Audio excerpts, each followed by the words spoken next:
I, Shelja Patil, welcome you all to the sixth day of Web Chronicles into the vortex of web development. We will be announcing the winners of our fun quiz held from day 1 to day 4 for this event today, so make sure to be with us till the end. Today, GDSC AITR in collaboration with GDSC BVM, GDSC SVVV, GDSC SRCA SW is fortunate to have Mr. Keshav Suman as our speaker to make us understand MongoDB. Mr. Keshav Suman is the co-founder and CEO of content monetization platform Crispo. He has also partnered up with various organizations for their DevOps engineering and server configuration. During his graduation, he was working with IITs to build a virtual lab using PHP technology and was also a part of PhD assistantship wherein he developed an enterprise resource planning software for an academic institution. He is an expert developer in Node.js, Flutter, and AWS. He is also esteemed Acropolis alumni, and today we are thrilled to welcome you, sir, at Web Chronicles. The stage is all yours. Thank you, Shelja, for such a good introduction. And hello, everyone. I hope you all are good.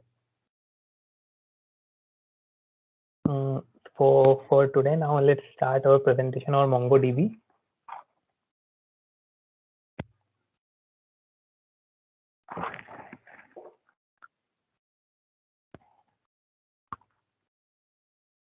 I hope my screen is visible to you all. Yes, sir. Your screen is visible. Okay तो आज का अपना topic है MongoDB का, जिसके अंदर अपन database के ऊपर समझ रहे हैं। अपन ने जो तुम्हारा 6 डेज का सेशन था उसके अंदर 5 डेज तो पूरा वेब डेवलपमेंट का अलग अलग टेक्नोलॉजी पे रहा, पर मोस्ट इम्पोर्टेंट टेक्नोलॉजी जो वेब डेवलपमेंट में यूज होती है वो डेटाबेस होता है, क्योंकि बिना डेटा स्टोर करे कोई भी एप्लीकेशन वर्क नहीं करेगी। सबसे की इम्पोर्टेंट कंपोनेंट जो किसी एप्लीकेशन का है वो डेटाबेस ही है। और आज अपन MongoDB के लिए डिस्कस करेंगे कि MongoDB मेजर डेटाबेस एप्लीकेशंस के अंदर यूज हो रहा है, जिसको बड़ी बड़ी फॉर्च्यून कंपनीज यूज कर रही है। उसके अंदर फोर्ब्स, गूगल, एडोबी, क्रिस्पो और भी टेक्नोलॉजी कंपनीज आती है। तो स्टार्ट करते हैं। 40 साल पहले MySQL का जन्म हुआ था, मतलब कि रिलेशनल डेटाबेस का। डेटाबेस नया नया आया हुआ था, तब से लेकर के आज तक जो भी डेवलपमेंट MySQL के अंदर हुआ है वो पिछले 5 साल के अंदर MongoDB ने कर दिया था। मतलब कि जो स्पीड एंड रिलायबिलिटी MongoDB की है वो MySQL के कंपैरिजन में 40 इयर्स का टाइम गैप MySQL लेता है और 5 इयर्स का टाइम गैप MongoDB ले चुका है। ऐसा MongoDB के CEO का कहना था उनके रिसेंट इंटरव्यू में। तो आज का एजेंडा अपना ये रहेगा। सबसे पहले अपन MongoDB का इंट्रोडक्शन, MongoDB की वेरियस टर्मिनोलॉजीज की MongoDB कहाँ कहाँ पे किस किस टर्मिनोलॉजी पे यूज होता है, कि रिलेशनल डेटाबेस से क्या अलग है MongoDB के अंदर, MongoDB का मार्केट कैपिटल, MongoDB ने अपनी जगह मार्केट में कैसे बना रखी है और कितना बड़ा उसका रेवेन्यू है पर ईयर। तो MongoDB के डिफरेंट यूज केसेस, कि MongoDB कहाँ कहाँ पर यूज हो रहा है और किस जगह पे यूज करना चाहिए। ये प्रैक्टिकल हैंड्स-ऑन अप्रोच रहेगा अपना। और बस फाइनल, थैंक्स। तो सबसे पहले MongoDB तो एक NoSQL डेटाबेस है। NoSQL डेटाबेस का मतलब होता है जहाँ पर SQL को यूज नहीं किया जाता, मतलब कि रिलेशनल डेटाबेस नहीं है, रिलेशनल डिपेंडेंसी उस डेटाबेस पे यूज नहीं होती है, उसे NoSQL डेटाबेस कहते हैं। इसके एग्जांपल MongoDB के अलावा भी बहुत सारे, पर मोस्ट पॉपुलर एग्जांपल MongoDB है इसका।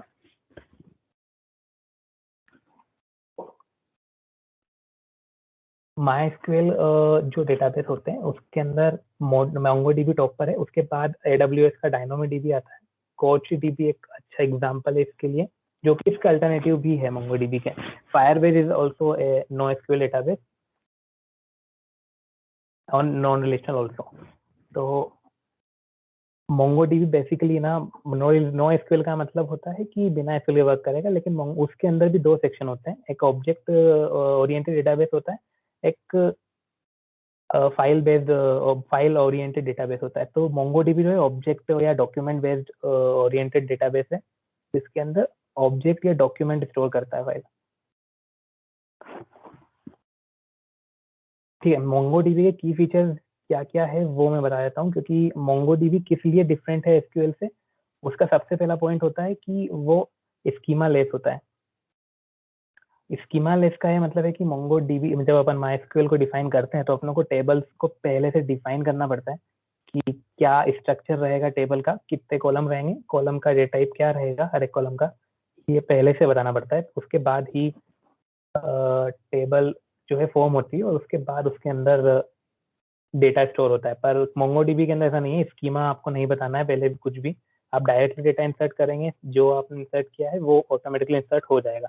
ना ही इसमें ऐसा है कि आपको पहले से टेबल का बनानी पड़ेगी या डेटाबेस भी पहले से बनाना पड़ेगा। ऑटोमेटिकली क्वेरी के साथ ही डेटाबेस बन जाता है। दूसरा ये है कि बहुत ही फास्ट होता है MongoDB as compare to MySQL, क्योंकि इसके अंदर नेस्टेड फॉर्मेट के अंदर डेटा स्टोर होता है, ना कि अलग अलग टेबल्स पे। इसके अंदर टेबल्स को कलेक्शन बोलते हैं एक्चुअली MongoDB की जगह। तो जब भी मैं कलेक्शन बोलूँ तो टेबल ही उसका समझना कि इसके अंदर नेस्टेड कलेक्शन के अंदर या डॉक्यूमेंट्स के अंदर डेटा स्टोर होता है, इसलिए ज़्यादा फास्ट होता है एज कम्पेयर टू MongoDB या NoSQL। स्केलेबल भी इसलिए ज़्यादा होता है क्योंकि जो स्टोरेज पैटर्न MongoDB का है वो MySQL से मॉडर्न है और फास्ट है। एक शार्डिंग कॉन्सेप्ट जो होता है MongoDB का, वो ये है कि जब हम स्केलेबिलिटी के बारे में सोचते हैं, जब हम डेटाबेस को स्केलेबल करते हैं, मल्टीपल इंस्टेंसेस बनाते हैं और अलग अलग जगह पर डेटाबेस को रखते हैं, तो MySQL के अंदर अपनों को जब क्लोनिंग करनी होती है डेटाबेस की, तो जो पैटर्न हम लोग शार्डिंग के लिए बनाते हैं, मतलब मल्टीपल इंस्टेंस के लिए स्केलेबिलिटी के लिए MySQL का पैटर्न बनाते हैं, उसके लिए अलग से क्वेरी लिख करके आपको रेप्लिकेट करना पड़ेगा डेटाबेस को। पर MongoDB ऑटोमेटिकली इस चीज का फीचर देता है, आप ऑटोमेटिकली बस कनेक्ट करें अलग अलग इंस्टेंस को, वो ऑटोमेटिक शार्डिंग और रेप्लिकेशन डेटा का कर देगा अलग अलग चाइल्ड्स के साथ। नेक्स्ट मार्केट साइज जो है NoSQL की, वो 2018 में $2410 बिलियन की थी, मिलियन डॉलर्स की, और जो कि प्रोजेक्टेड 2026 तक 22,000 $80 मिलियन तक चली जाएगी। क्योंकि इसका मेजर यूज हो रहा है न्यू स्टार्टअप्स और न्यू कंपनीज MongoDB की प्रेफरेंस में रखती है यूज करने के लिए। हालांकि ओल्ड कंपनीज भी कर रही है, लेकिन मॉडर्न स्टार्टअप्स और कंपनीज सारी MongoDB पर ही शिफ्टेड है।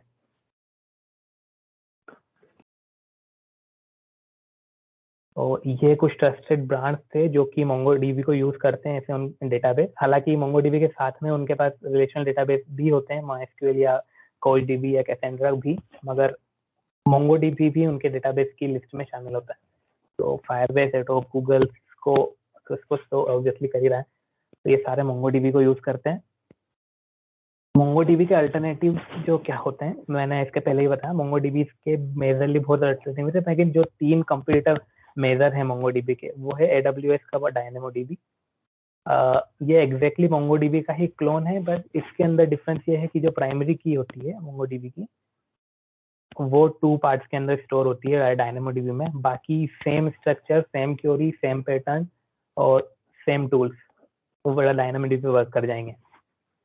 हालांकि एक लिमिटेशन MongoDB का और DynamoDB का ये रहेगा कि ग्लोबल टेबल्स जो है 256 ही बनती है, 256 ग्लोबल टेबल्स के अलावा नहीं बन पाएगी DynamoDB के अंदर। MongoDB तो क्या स्टार्टिंग से मल्टीपल टेबल बना लेगा, लेकिन DynamoDB सिर्फ 256 टेबल तक लिमिटेड है।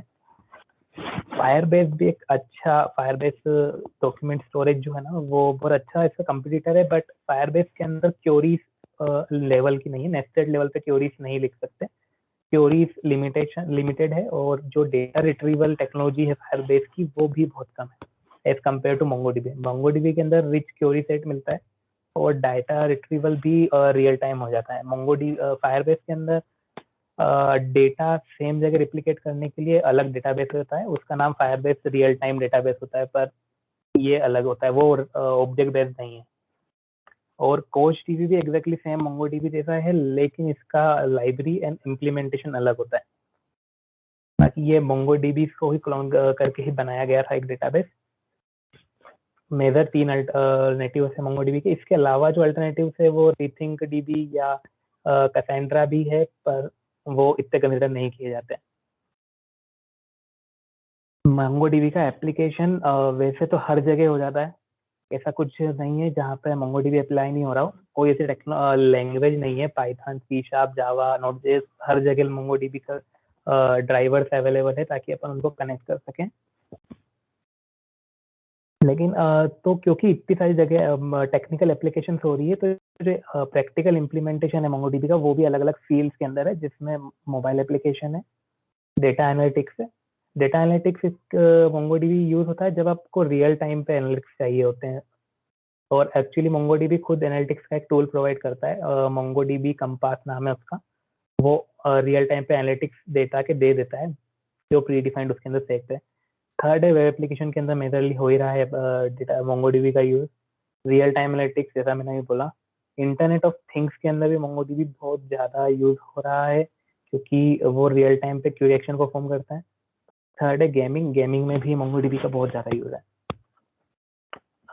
अब है कि रिलेशनल डेटाबेस और MongoDB के बीच में डिफरेंस क्या है। तो फर्स्ट ऑफ ऑल तो है कि टर्मिनोलॉजीज का बहुत डिफरेंस होता है।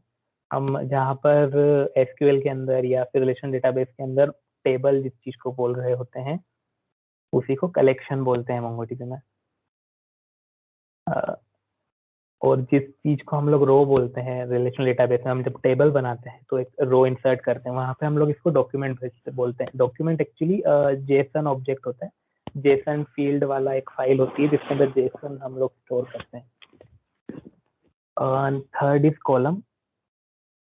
कॉलम हम लोग उसको बोलते हैं जहाँ पे हम लोग डेटा को स्टोर करते हैं, इसका अपन डेटा टाइप देते हैं और डिफाइन करते हैं टेबल को, उसको हम कॉलम बताते हैं। यहाँ पे हम लोग उसको फील्ड बोलते हैं MongoDB के अंदर। एक्चुअली नॉट ओनली MongoDB, हम इसको जितने भी NoSQL प्लेटफॉर्म है, जितने भी NoSQL डेटाबेस है, उस सभी के अंदर हम लोग इसको यही टर्मिनोलॉजी के साथ यूज करते हैं, कलेक्शन, डॉक्यूमेंट, फील्ड, इंडेक्स। हाँ, एक जो जिस कॉमन चीज है वो ये है कि इंडेक्स दोनों साइड पे सेम होता है। इंडेक्सिंग डेटा की सेम तरीके से होती है, सेम एल्गोरिथम है, और सेम ही इंडेक्सेस जो होते हैं वहां पर भी, यहाँ पर भी सेम ही रहेंगे, कोई डिफरेंस नहीं आता। बस अब ये है कि रिलेशन डेटाबेस के अंदर SQL क्वेरी जब हम लोग लिखते हैं तो अपन लोग जॉइंट्स का यूज करते हैं अगर हम मल्टीपल टेबल्स को यूज कर रहे होते हैं। लेकिन MongoDB डेटाबेस के अंदर हम लोग लुकअप एक कीवर्ड होता है जिससे हम लोग दूसरे जो टेबल के अंदर सर्चिंग करते हैं, या फिर हम लोग एम्बेडेड डॉक्यूमेंट, नेस्टेड डॉक्यूमेंट, जिसके अंदर एक ही डॉक्यूमेंट के अंदर और डॉक्यूमेंट्स को डालते हैं, ये वाला हम लोग टर्म टेक्नोलॉजी MongoDB या NoSQL के अंदर यूज करते हैं। लेकिन रिलेशन डेटाबेस में हम लोग टेबल्स क्योंकि अलग अलग होती है, नेस्टेड कुछ भी नहीं होता, इसलिए हम लोग वहाँ पर ज्वाइन का यूज करते हैं। नाउ एडवांटेजेस एंड डिसएडवांटेजेस, मेरे को लग रहा है तुम लोग मेरे साथ हो अभी। मैं अगर हो और आवाज आ रही है मेरी तो एक बार कुछ इंडिकेशन देना। Hello hello. Yes sir. Okay okay okay, I thought कि मैं कर गया।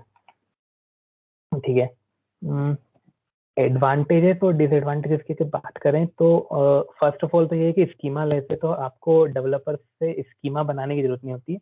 यूजली कॉर्पोरेट्स में ऐसा होता है कि अगर कोई प्रोजेक्ट NoSQL के ऊपर चल रहा है, सॉरी SQL के ऊपर चल रहा है, SQL डेटाबेस से रिलेशन बनाना है, तो डेटाबेस इंजीनियर पहले उसको डिजाइन करेगा, उसके लिए क्वेरी लिखेगा, उसको फाइनलाइज करेगा डेटाबेस इंजीनियर, और जब वो डेवलपर के पास आएगा जो कि एप्लीकेशन डेवलपर रहेगा डेटाबेस, वो उसके ऊपर क्वेरी रन करेगा इंसर्शन के लिए। लेकिन अगर उस टाइम पर जब डेवलपर उस क्वेरी को लिख रहा था और अगर कोई नया कॉलम को ऐड करना है या फिर नया स्कीमा बनाना है डेटाबेस का, तो डेवलपर के हाथ में कुछ भी नहीं है। डेवलपर को अगेन एक मेल लिखना पड़ेगा डेटाबेस इंजीनियर को, डेटाबेस डिजाइनर को, वो चेंजेस करके देगा, उसके बाद वापस से डेवलपर वर्क कर सकता है। तो एक स्कीमा के होने की वजह से एक टाइम का डिले आ जाता है कॉर्पोरेट्स के अंदर, क्योंकि अगर स्कीमा डेवलपर जब तक चेंज नहीं करेगा, सॉरी डेटाबेस इंजीनियर जब तक चेंज नहीं करेगा, डेवलपर उस पर वर्क नहीं कर पाएगा। इसलिए लो MongoDB जो है स्कीमा के बिना वर्क करता है, तो सारा एडवांटेज जो सच्ची पावर होती है वो डेवलपर के पास आ जाती है। डेवलपर उसके हिसाब से मैनिपुलेट कर सकता है चीजों को।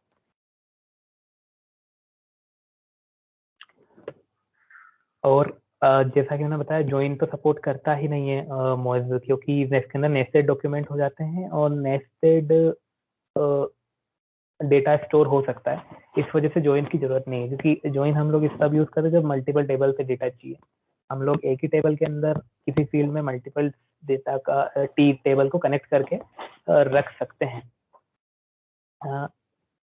स्कीमा लेस तो है ही, और हेट्रोजीनियस डेटा सबसे इंपॉर्टेंट वाली पार्ट जो है NoSQL की या MongoDB की, हेट्रोजीनियस डेटा आता है। इसका ये मतलब है कि किसी भी फील्ड पे या किसी भी कॉलम पे ये बाउंडेशन नहीं है कि आप सेम टाइप का डेटा रख सकते हो, मतलब सेम डेटा टाइप का, और ना ही आपको प्री डिफाइंड डेटा टाइप बताना पड़ेगा कि अगर मैंने सपोज स्टूडेंट नेम अगर मैंने स्ट्रिंग लिया था, तो जरूरी नहीं है कि मैं अगले इसके अंदर स्ट्रिंग ही डालूं। मैं उसके अंदर अगर इंट भी स्टोर कर रहा हूँ अगले डॉक्यूमेंट में, तो वो एक्सेप्ट करेगा, वो उसको रिजेक्ट नहीं करेगा।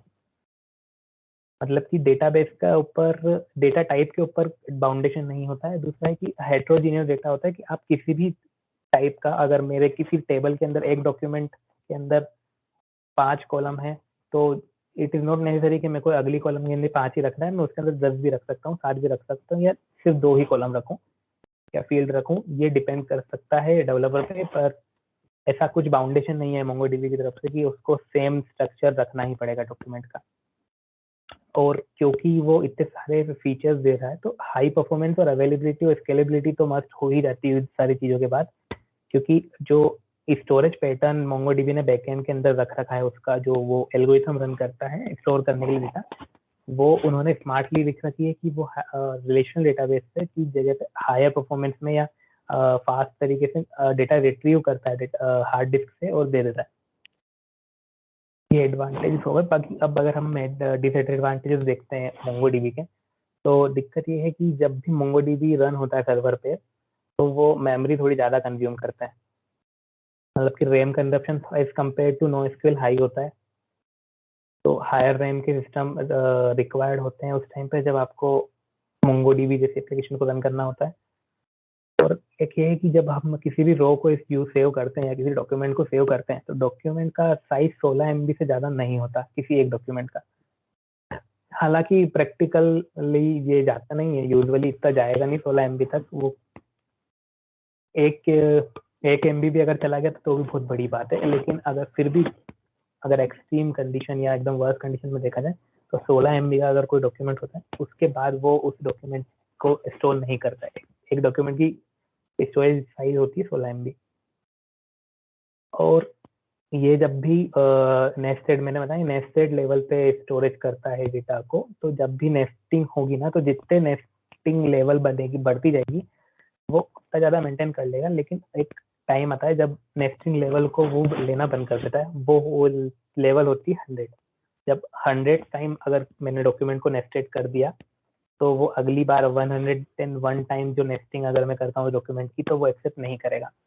ये एक मेजर डिसएडवांटेज था। बाकी MongoDB के इसके अलावा कोई ऐसा डिसएडवांटेज नहीं है। डिपेंड करता है आपका यूज केस कैसा है, फिर आप उसको यूज करोगे MongoDB को।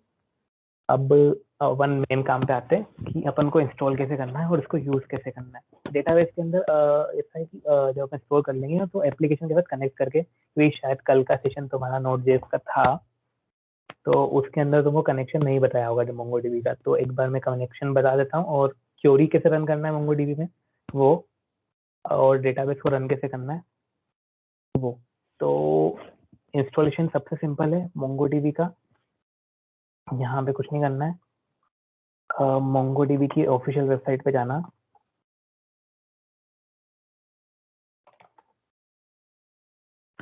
प्रोडक्ट्स के अंदर तुम्हें सब कुछ लिस्ट डाउन हो जाएगा कि कहाँ पे क्या मिलेगा। प्रोडक्ट्स के अंदर database, search, data lake, search, chart, ये सब अलग अलग है। एंटरप्राइज सर्वर वो तब इस्तेमाल होता है जब आप किसी बड़ी एप्लीकेशन पे वर्क कर रहे हो, आप किसी कंपनी के लिए काम कर रहे हो, वो उनके सर्वर अगर लेती है MongoDB से, तो वो एंटरप्राइज सर्वर की कैटेगरी में आएंगे। कम्युनिटी सर्वर अपनों को इंस्टॉल करना है, क्योंकि अपन फ्री वर्जन पे यूज करेंगे। क्योंकि अगर मैं मेरे लैपटॉप में इसे इंस्टॉल करता हूँ, तो वो कम्युनिटी वर्जन के अंदर आएगा, क्योंकि ओपन सोर्स है MongoDB। हाँ, एक बड़ा पॉइंट ये है कि MongoDB ओपन सोर्स है, इसका सोर्स कोड इजीली अवेलेबल है, तो कोई भी डाउनलोड करके कोई भी रन कर सकता है, देख सकता है आपका कोड अगर देखना हो तो अपन लोग कम्युनिटी वर्जन के अंदर ही देखेंगे, डाउनलोड करेंगे। इस पे क्लिक करना, और यहाँ से वर्जन सिलेक्ट करके डाउनलोड कर लेना। मेरे पास क्योंकि डाउनलोडेड पड़ा है, मैं कर नहीं रहा हूँ। और इसको रन करना। उसके बाद क्या होगा, जब भी MongoDB को इंस्टॉल करोगे नेक्स्ट नेक्स्ट नेक्स्ट करना। डिफॉल्ट फीचर सबने एप्लीकेशन इंस्टॉल कर रखी होगी, सबको पता है कैसे करते हैं, ठीक है। उसके बाद जाना, पाथ सेट करना पड़ेगा एक्चुअली तुमको, क्योंकि यहाँ पे जाना सी के अंदर प्रोग्राम फाइल, ये पाथ याद नहीं रहेगा, देख लेना यहीं पे मिलता है। MongoDB सर्वर 5.0 बाइनरी में एक मोंगो करके एप्लीकेशन मिलेगी, इसका टाइप एप्लीकेशन ध्यान रखना, एप्लीकेशन रहेगा, ठीक है। यहाँ पे इसको कॉपी करना। एनवायरनमेंट मेरे ख्याल से जावा पढ़ी होगी तुम लोगों ने या कुछ और पढ़ा होगा, तो तुमने सेट करे होंगे अपने अपने साइड पे, तो तुम्हें पता होगा एनवायरनमेंट कैसे सेट करते हैं। नहीं भी क्या हो तो मैं बता दूं कि पाथ जहाँ पे भी एप्लीकेशन पड़ी रहती है उसका पाथ देना पड़ता है मेन ओएस को। पाथ वाले पे आना, एडिट, और यहाँ पर ऐड कर देना। एक्चुअली मेरा तो एडिट है, बाकी जिसका नहीं हो वो इस वाले पाथ को ऐड कर देना, ठीक है। उसके बाद कंसोल पे MongoDB खुल जाएगा, जैसे एग्जैक्टली सेम है, ज्यादा डिफरेंस नहीं आएगा। MySQL तुमने पढ़ा ही होगा, तुम्हारे कोर्स में या करिकुलम में है ही, तो नरेंद्र सर ने या फिर कमल सर ने आई गेस तुम्हें पढ़ाया ही होगा डेटाबेस। तो उसमें उन तुम लोगों को उसमें कमांड बताई होगी, MySQL लिखा जाता है SQL को रन करने के लिए। SQL तो वैसे मेरे पास नहीं, लेकिन MongoDB को रन करने के लिए अपन लिखेंगे Mongo।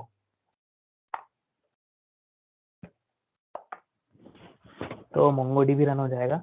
यहाँ पे अपने को दिख जाएगा कि डेटाबेसेस कौन कौन से हैं। तो एग्जैक्टली सेम SQL के अंदर अपन क्वेरी लिखते हैं शो डेटाबेसेस, एग्जैक्टली यहाँ पर होगा शो डेटाबेसेस, सेम क्वेरी है, कोई डिफरेंस नहीं, ठीक है। मेरे 3 डेटाबेस, क्योंकि डेटा जब मैंने इसको इंस्टॉल करा तो 3 डेटाबेस जो एडमिन कॉन्फ़िगर लोकल जो दिख रहे हैं ये डिफॉल्ट होते हैं, ये हर डेटाबेस में मिलेंगे मोंगो के, और इनका कोई मेजर काम होता नहीं है, ये सिर्फ MongoDB को मैनेज करने के लिए यूज होते हैं। इन तीनों डेटाबेस का वर्क कुछ है नहीं, ना ये किसी और प्रोजेक्ट में बदल करेंगे। तो ये 3 डेटाबेसेस बाय डिफॉल्ट हैं। अब अगर मैं चाहता हूँ कि मैं कोई डेटाबेस क्रिएट करूँ, तो क्योंकि यहाँ पे सब कुछ डायनेमिक होता है, तो क्रिएट डेटाबेस नाम वाली क्वेरी यहाँ पर नहीं है कोई सी भी, यहाँ पे सीधे इंसर्ट होगा। इंसर्ट करने के लिए क्या करना पड़ेगा, एक क्वेरी है जिसका सिंटेक्स है db डॉट, अब यहाँ पे मेरे को टेबल का नाम देना पड़ेगा, ठीक है। वो टेबल क्रिएट हो जाएगी, लेकिन किस टेबल के अंदर किस डेटाबेस के अंदर क्रिएट होगी, अभी कोई डेटाबेस सिलेक्टेड नहीं है, तो अभी अपन को पहले बस सिलेक्ट करना है। अभी क्रिएट डेटाबेस नहीं होगा, सीधे सिलेक्ट होगा। अगर मैं GDSCR कर देता हूँ डेटाबेस को यूज, तो वो उसको ले लेगा, हालांकि अभी भी डेटाबेस क्रिएट नहीं हुआ है।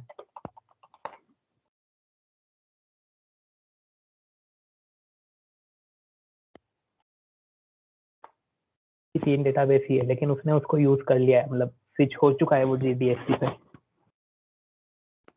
यहाँ ये सिर्फ कुछ डायनेमिक होता है इसलिए।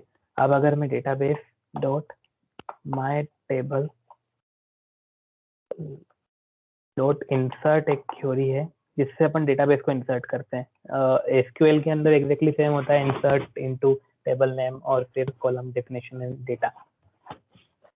एग्जैक्टली MongoDB के अंदर सेम क्वेरी है, माई टेबल डॉट इंसर्ट, और इसके अंदर क्योंकि ऑब्जेक्ट डालना पड़ता है, तो ये मैंने कर्ली ब्रेसेस के अंदर एक ऑब्जेक्ट बनाया जो कि अभी एम्प्टी है। इसके अंदर अगर मैं डालूं नेम, तो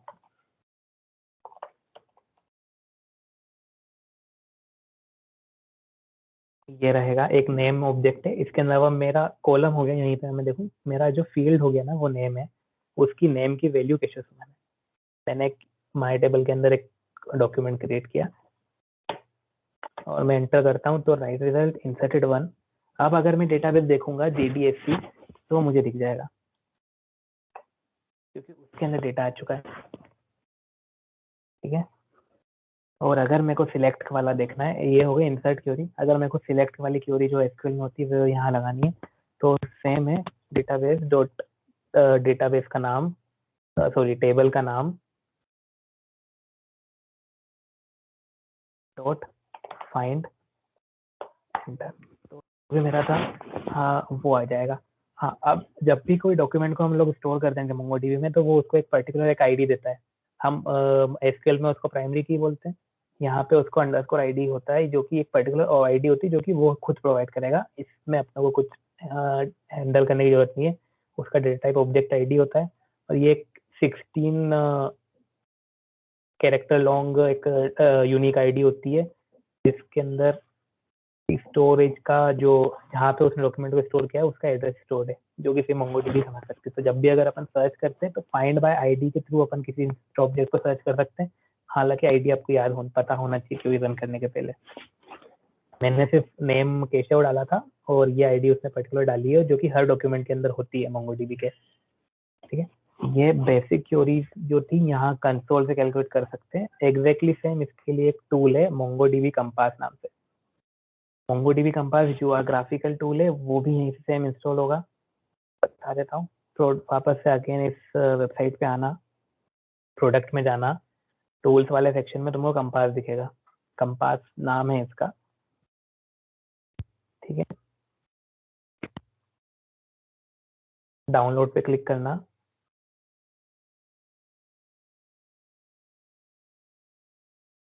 यहाँ पे अपना जो भी कॉन्फ़िगरेशन है प्लेटफॉर्म का वो सिलेक्ट करना, पैकेज देख लेना जितने चाहिए कैसा चाहिए, उसके बाद डाउनलोड कर लेना। डाउनलोड जब करोगे इसको वही सेम तरीके से इंस्टॉल करना है जैसे एप्लीकेशन इंस्टॉल होती है नॉर्मल तरीके से। एक बार मैं कर भी देता हूँ, चलो ठीक है। ये इंस्टॉलर, नेक्स्ट पे क्लिक करना। एक्चुअली वो रिपेयर करेगा क्योंकि ऑलरेडी इंस्टॉल्ड है मेरा, इंस्टॉल होएगा।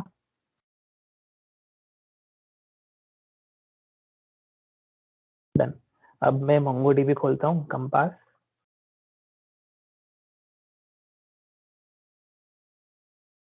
तो ये कुछ ऐसा दिखेगा।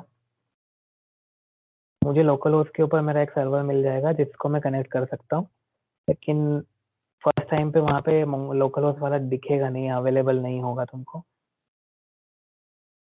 तो मैं बताता हूँ करना क्या है।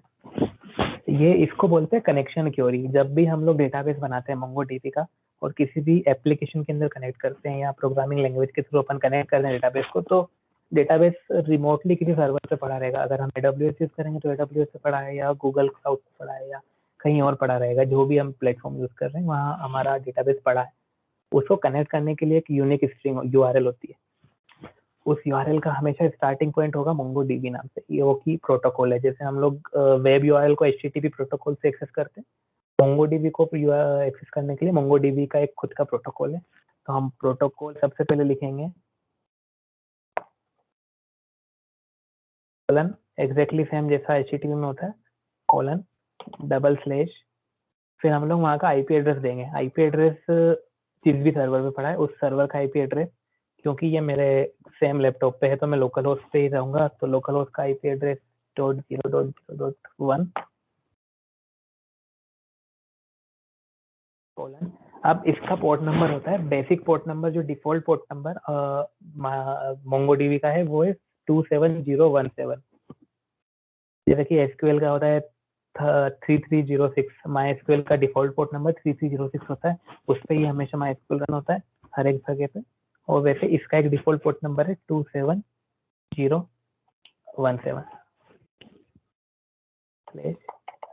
Test connect.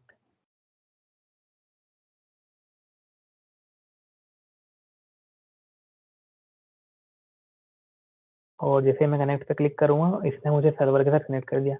तो मेरे को यहाँ पे 4 डेटाबेस दिख रहे हैं, वो 3 जो डिफॉल्ट होते हैं एडमिन,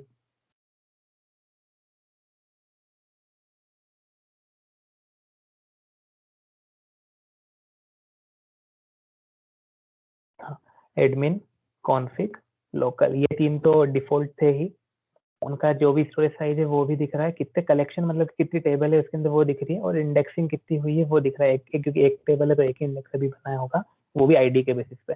तो एक ये है, और ये अपना डेटाबेस जो अपन ने बनाया था, मैं इसको खोलूंगा, मेरी टेबल माई टेबल मुझे दिख जाएगी। अब मैं जैसे ही माई टेबल को खोलूंगा मेरे को ऑब्जेक्ट दिख गया है, ठीक है, क्योंकि मैंने बोला जेसन की फील्ड में रहेगा, तो जेसन ही है ये। एक अंडरस्कोर आईडी जो कि बाय डिफॉल्ट उसने ऐड करी है, नेम जो अपन ने ऐड किया था और कुछ नहीं। एनालाइज स्कीमा ये वो चीज है जिसमें अपन रियल टाइम एनालिटिक्स निकालते हैं, क्योंकि अभी 2 ही फील्ड है और कुछ मेजर डेटा है नहीं, तो एनालिटिक्स इतना कुछ डिटेल्ड आ नहीं रहा है। यहाँ पे अपन वो सारी डिटेल लिखेंगे। और अगर क्वेरी रन करनी है जो अभी अपन ने कंसोल पे की थी, ये कंसोल एग्जैक्टली सेम वही क्वेरीज रन करेगा, कोई डिफरेंस नहीं है।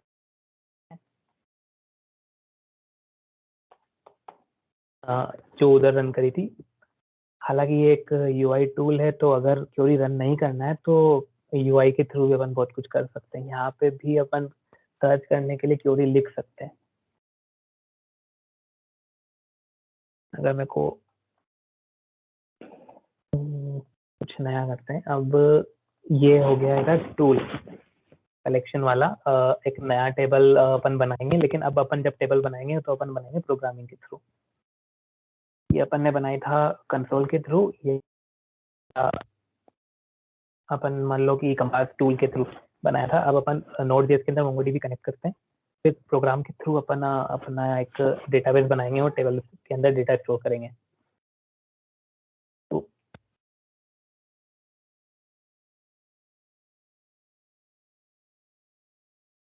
एक नया फोल्डर में यही बना लेता हूँ।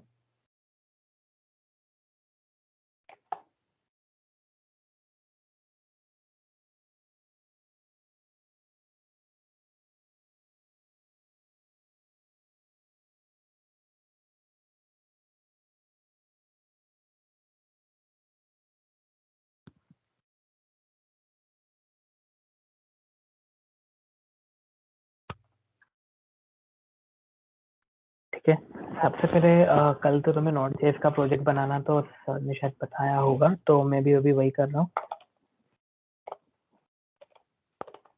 नॉर्मल सा नोड.जेएस का प्रोजेक्ट पहले सेटअप कर लेते हैं। अगर तुमको अब तक कोई डाउट हो तो तुम लोग पूछ सकते हो चैट के अंदर।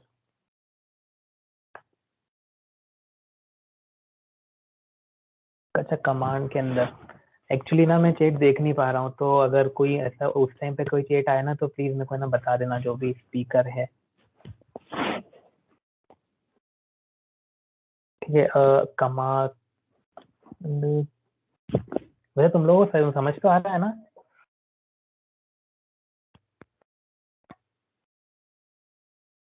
हेलो,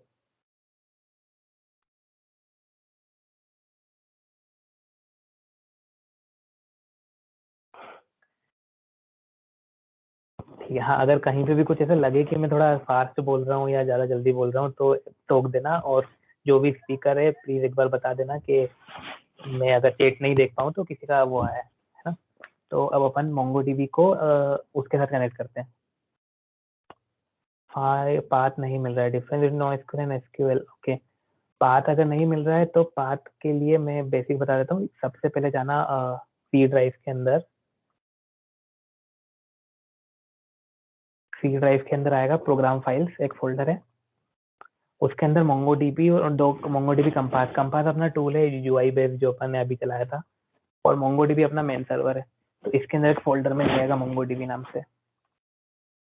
उसके अंदर फिर सर्वर का वर्जन है अपना मोंगोडीबी अपन ने 5.0 वर्जन इंस्टॉल किया है, तो इसलिए उसका नाम है। तुम लोग जो भी वर्जन इंस्टॉल करोगे उस नाम से फोल्डर आएगा। और फिर उसके अंदर बाइनरी बिन एक फोल्डर होता है जिसका फुल फॉर्म होता है बाइनरी। तो बाइनरी जितना भी बिल्ड फाइल्स होती है बिन फोल्डर में होती है हमेशा। जितने भी अपन बड़े सॉफ्टवेयर डाउनलोड करते हैं ना, अगर एंड्रॉइड स्टूडियो करेंगे या कुछ भी अपन कर रहे हैं, माइस्क्यूएल भी कर रहे हैं, या बड़े सॉफ्टवेयर जो कि मेजर जगहों पे चलते हैं, उनके अंदर हमेशा ना एक बिन करके फोल्डर होगा, और उसके अंदर जो भी सॉफ्टवेयर इंस्टॉल किया उस नाम से एक फाइल होगी जिसका टाइप एप्लीकेशन होगा, वह मेन फाइल होती है। बाकी सारी तो सपोर्टेड फाइल होती है, मेन फाइल वही होगी हमेशा। तो इसके अंदर बिन फोल्डर की ये जो मोंगो नाम है जिसका टाइप है एप्लीकेशन, ये मेन फाइल है।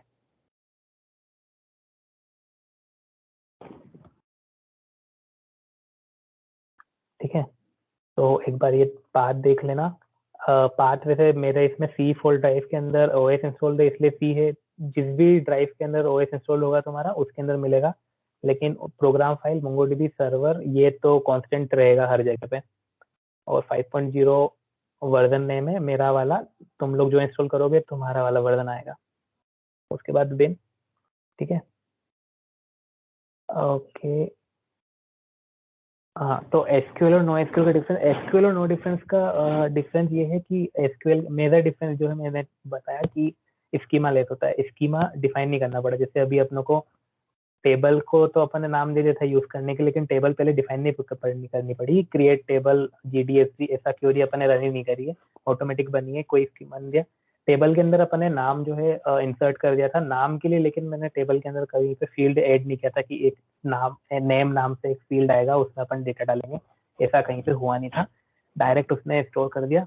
और अगर मैं अभी अपन कोडिंग के थ्रू भी करेंगे, अगर मैं कोई नई फील्ड भी ऐड करवाता हूँ तो वो ऑटोमेटिकली ले लेगा, कोई इशू नहीं आएगा उसके अंदर। तो दूसरा इसका एडवांटेज ये है कि नो एसक्यूएल जो होता है ना, वो नेस्टेड डॉक्यूमेंट को स्टोर करना, मतलब एक डॉक्यूमेंट के अंदर भी अपन कोई दूसरा डेटा टेबल का डॉक्यूमेंट या रो को स्टोर कर सकते हैं और उसके अंदर भी स्टोर कर सकते हैं, उसमें कोई इशू नहीं आएगा। लेकिन अगर अपन एसक्यूएल वाला देखेंगे तो वहां पर फील्ड के अंदर एक सिंगल वैल्यू ही हो सकती है।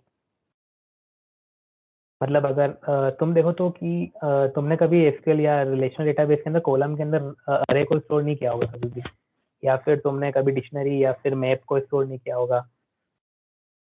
तुम जो है सिंगल एंटिटी वाले डेटा को स्टोर कर सकते हो, जिसके अंदर या तो नाम आ सकता है या इंट आ सकता है, स्ट्रिंग आ सकता है या कुछ भी आता है। लेकिन कभी अरे या फिर जिसके अंदर मल्टीपल डेटा आ रहा है और मतलब डेटा होते हैं, वो तुमने कभी स्टोर नहीं किया होगा, तो वो एक्सेप्ट करते ही नहीं है। और अगर अगर करना भी है तो फिर वही है कि उस जगह पे टेबल को अपन ब्रेक करेंगे और ब्रेक करके अपन दो टेबल के अंदर बनाएंगे जहाँ से अपनों को मल्टीपल डेटा को स्टोर करना है, और फिर अपन उसको स्टोर करेंगे। या फिर एक तरीका एसक्यूएल के अंदर ये है कि अपन कोमा सेपरेटेड वैल्यू में स्टोर कर ले, लेकिन वो भी अल्टीमेटली एक सिंगल स्ट्रिंग होती है कोमा सेपरेटेड वैल्यू की, तो वो भी एक सिंगल एंटिटी है जो स्टोर हो रही है। मल्टीपल एंटिटी किसी कॉलम में स्टोर नहीं होती एसक्यूएल वाले के अंदर, लेकिन नो एसक्यूएल का डिसएडवांटेज ये है कि यहाँ पर हो जाता है। अब अपन कनेक्ट करते हैं, ठीक है। अपन सबसे पहले एक इंडेक्स डॉट जेएस, और तो अपन जावास्क्रिप्ट से ही कर रहे हैं, नोड जेएस के थ्रू ही। तो क्योंकि नोड जेएस के थ्रू अपन मोंगोडीबी को कनेक्ट करेंगे, तो मोंगोडीबी के आपको कनेक्ट करने के लिए नोड जेएस के अंदर एक मोंगूज एक लाइब्रेरी होती है, उसका नाम है मोंगूज। तो मैं यूँ नॉर्मली मिल जाएगी यहाँ पर npm इंस्टॉल मोंगूज, ठीक है। मोंगूज npm वाली वेबसाइट पर जाना, तो मैं इसका सारा डॉक्यूमेंटेशन भी मिल जाएगा, कैसे क्या करते हैं तो मैं मिल भी जाएगा, यूज केस क्या है इसका और यूज कहाँ पे हो रहा है। इसको इंस्टॉल करना है तो बस इसको यहाँ से कॉपी करना और देना अपने फोल्डर के अंदर, मोमोज इंस्टॉल हो जाएगा।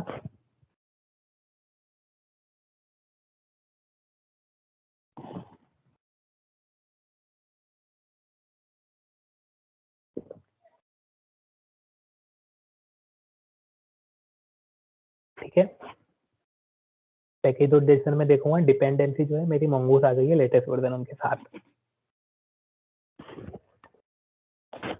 ठीक है। एक आई गेस एक्सप्रेस कल बताया था क्या तुम लोगों को? एक्सप्रेस अगर बताया तो मैं उसके साथ कंटिन्यू करता हूँ। एक्सप्रेस जेएस के ऊपर बताया था क्या तुमने?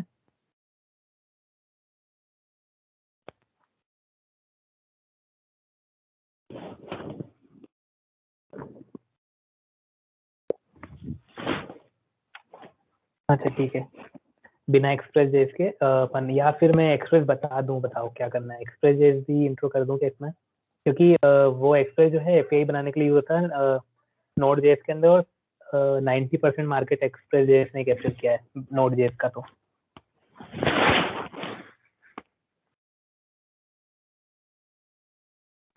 तुम्हारी इच्छा, अगर करना है तो ये बता देना, नहीं करना है तो भी अपन आगे बढ़ते हैं इसके साथ, ठीक है।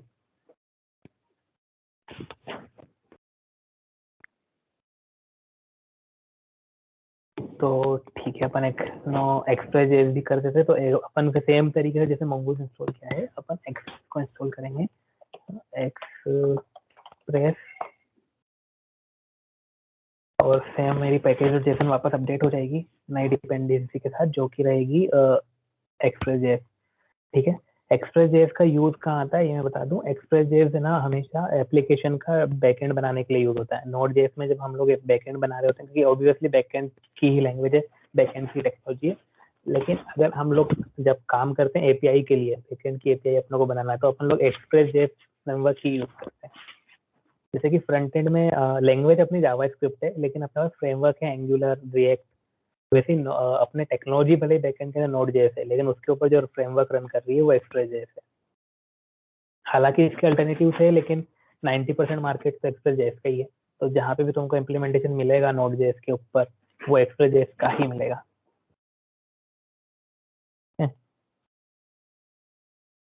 और एक मैं लाइब्रेरी नोडमोन इंस्टॉल कर रहा हूँ।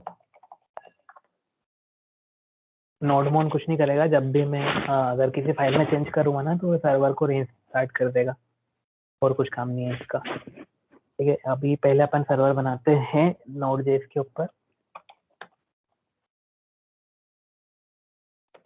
सबसे पहले वही अपना, हमेशा अपन क्या करते हैं कि लाइब्रेरी इंपोर्ट करते हैं किसी भी लैंग्वेज के अंदर, किसी भी प्रोग्रामिंग में लाइब्रेरी तो इंपोर्ट करनी पड़ती है। तो एक्सप्रेस और मंगोस,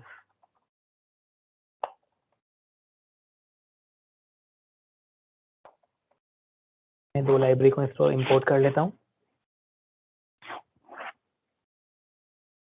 मेरे को एप्लीकेशन बनाना है, तो मैं एक ऐप करके एक वेरिएबल बना रहा हूँ, एक्सप्रेस ऐप। ये मेरा एप्लीकेशन हो गया, जो कि ऐप वाले वेरिएबल के अंदर है, ऐप डॉट लिसन।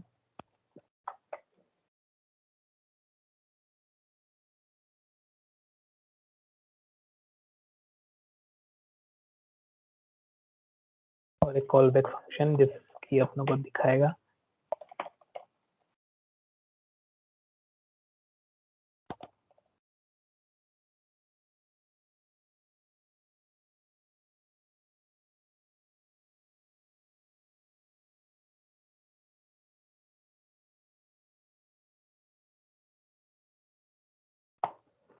ठीक है, अब मेरे को कुछ नहीं करना है, मैं बस index.js फाइल को रन करूंगा, और स्पेलिंग मिस्टेक, और ये एप्लीकेशन रन हो जाएगी। एप्लीकेशन को मैंने लिसन करके एक फंक्शन, बाय डिफॉल्ट इसका एक फंक्शन है, उसको अपन ने 3000 पोर्ट नंबर पास करा है। अपन अगर इसके पोर्ट नंबर अगर मैं 5000 दूंगा या 6000 दूंगा, तो वो उसके ऊपर रन कर जाएगी एप्लीकेशन। तो ये वो पोर्ट नंबर अपन ने लिसन करा है, मतलब कि एप्लीकेशन जो है पोर्ट नंबर 3000 पर रन करेगी। ठीक है, अब नोड की एप्लीकेशन को रन करने के लिए सेम होता है। सारी प्रोग्रामिंग लैंग्वेज का ना एक सिंपल सा फंडा है कि सिंटेक्स आखिरी में आकर के ना कॉमन हो जाता है। तो अगर तुमने कभी जावा की फाइल चलाई होगी, तो जावा करके लिखा होगा और फिर फाइल का नाम लिखा होगा, फाइल नेम डॉट जावा। ऐसे जावा से पहले कंपाइल किया होगा जावा को, ऑब्वियसली जावा सी से, और फिर जावा रन किया होगा। अगर तुम पाइथन रन करोगे तो पाई लिखोगे, और फिर पाइथन फाइल का नाम लिखोगे, फाइल नेम डॉट py, ऐसा लिखोगे, है ना। एग्जैक्टली सेम अपन यहाँ पर ना नोड.js के अंदर भी कुछ नहीं करते, नोड लिखते हैं और फाइल का नाम लिखते हैं। फाइल मेरी है index.js, एक्सटेंशन के साथ लिखते हैं index.js, और वो रन कर जाएगी। ठीक है, अभी कुछ एरर दे रहा है ये, जो कि है फाइल रन तो करिए, लेकिन उसने एक एरर दी है, dot app is not a function.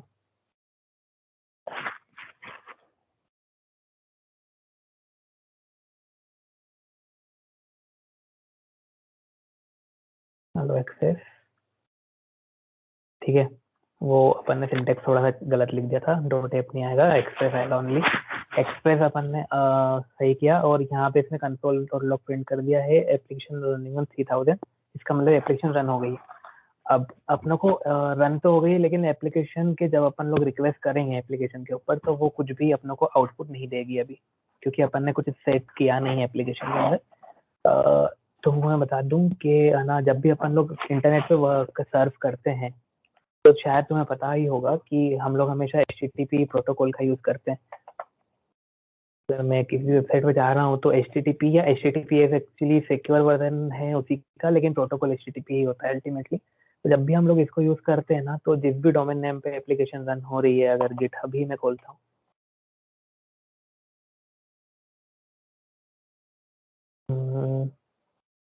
तो जो गिटहब का सर्वर है ना, वो उसको पोर्ट नंबर 80 के ऊपर लिसन करेगा।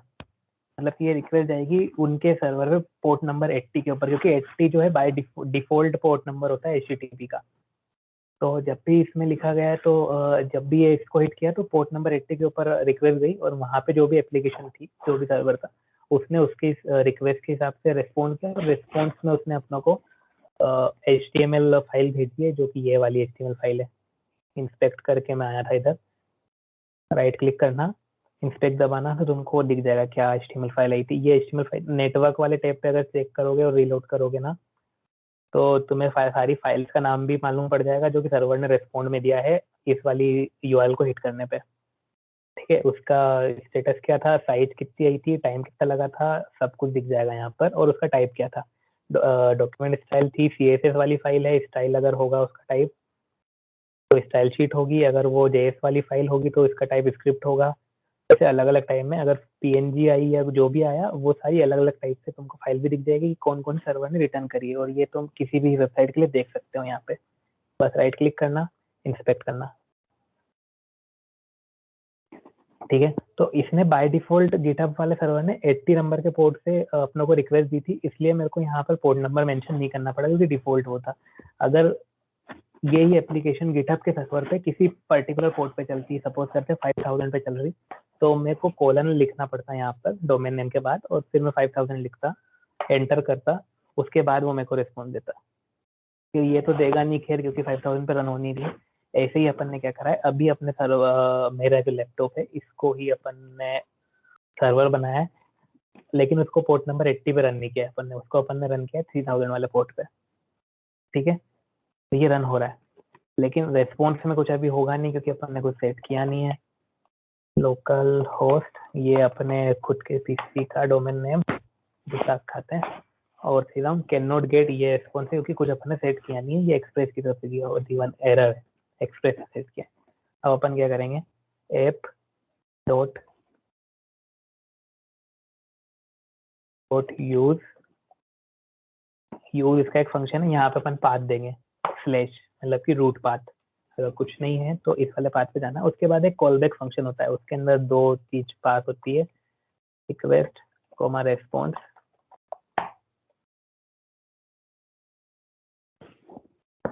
रिक्वेस्ट के अंदर बेसिकली डिटेल्स होती है कि किस इंसान ने ये रिक्वेस्ट किया है, रिक्वेस्ट का URL क्या था। तो अगर मैं सेंड करूं रिक्वेस्ट डॉट URL को यहाँ पर, तो ये जिस भी URL से रिक्वेस्ट आई होगी ना सर्वर पर, उसको ये प्रिंट कर देगा। और सेम हमारे पास एक रेस्पॉन्स ऑब्जेक्ट जो फंक्शन में आया है, वो रेस्पॉन्स को सेंड करता है। तो मैं रेस्पॉन्स डॉट सेंड यहाँ पे डालूंगा और लिख दूंगा हेलो वर्ल्ड।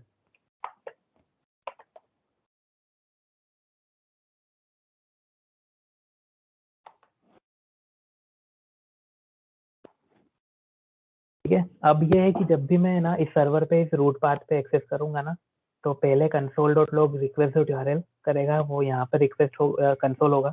उसके बाद रेस्पॉन्स सेंड करेगा, ये स्ट्रिंग, अभी अपन ने इसको कि ये स्ट्रिंग फॉर्मेट भेज रहे हैं तो ये स्ट्रिंग ही रिटर्न करेगा, तो वहाँ पे अपने को स्ट्रिंग दिखेगा। अब अगर मैं इस पे रीलोड कर, इसको रीस्टार्ट करना पड़ेगा अपने सर्वर को, और अब मैं इसको रीलोड करता हूँ। अरे सेव नहीं हुआ क्या? सेव नहीं हुआ था ये, हेलो वर्ड रिटर्न कर दिया उसने। ठीक है, क्योंकि इसका ये वाला रूट पाथ था। अगर मेरे को API वाले पाथ के ऊपर सेम ये वाले पाथ पे कोई डेटा रिटर्न करवाना है, तो मैं कुछ नहीं करूंगा, सिंपली सेम फंक्शन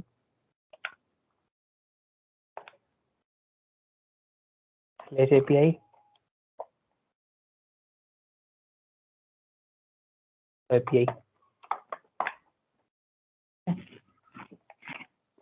और मैं अब API वाले पार्ट को, इसको ऑब्वियसली रीरन करना पड़ेगा। वाले पे मैं हिट करूंगा,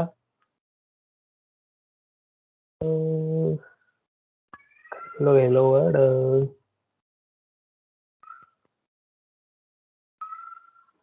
ओके, डिफरेंस वो उसको दे रहा है, अपनों को इसको नीचे लेना पड़ेगा क्योंकि वो मैच करता है यूआरएल को रेगुलर एक्सप्रेशन के थ्रू, और उसको रेगुलर एक्सप्रेशन के अंदर फर्स्ट वाला ही पहले मिल रहा है। एक्सेप्ट नहीं कर रहा है, इसको मैं मैनेज करवाता हूँ। अरे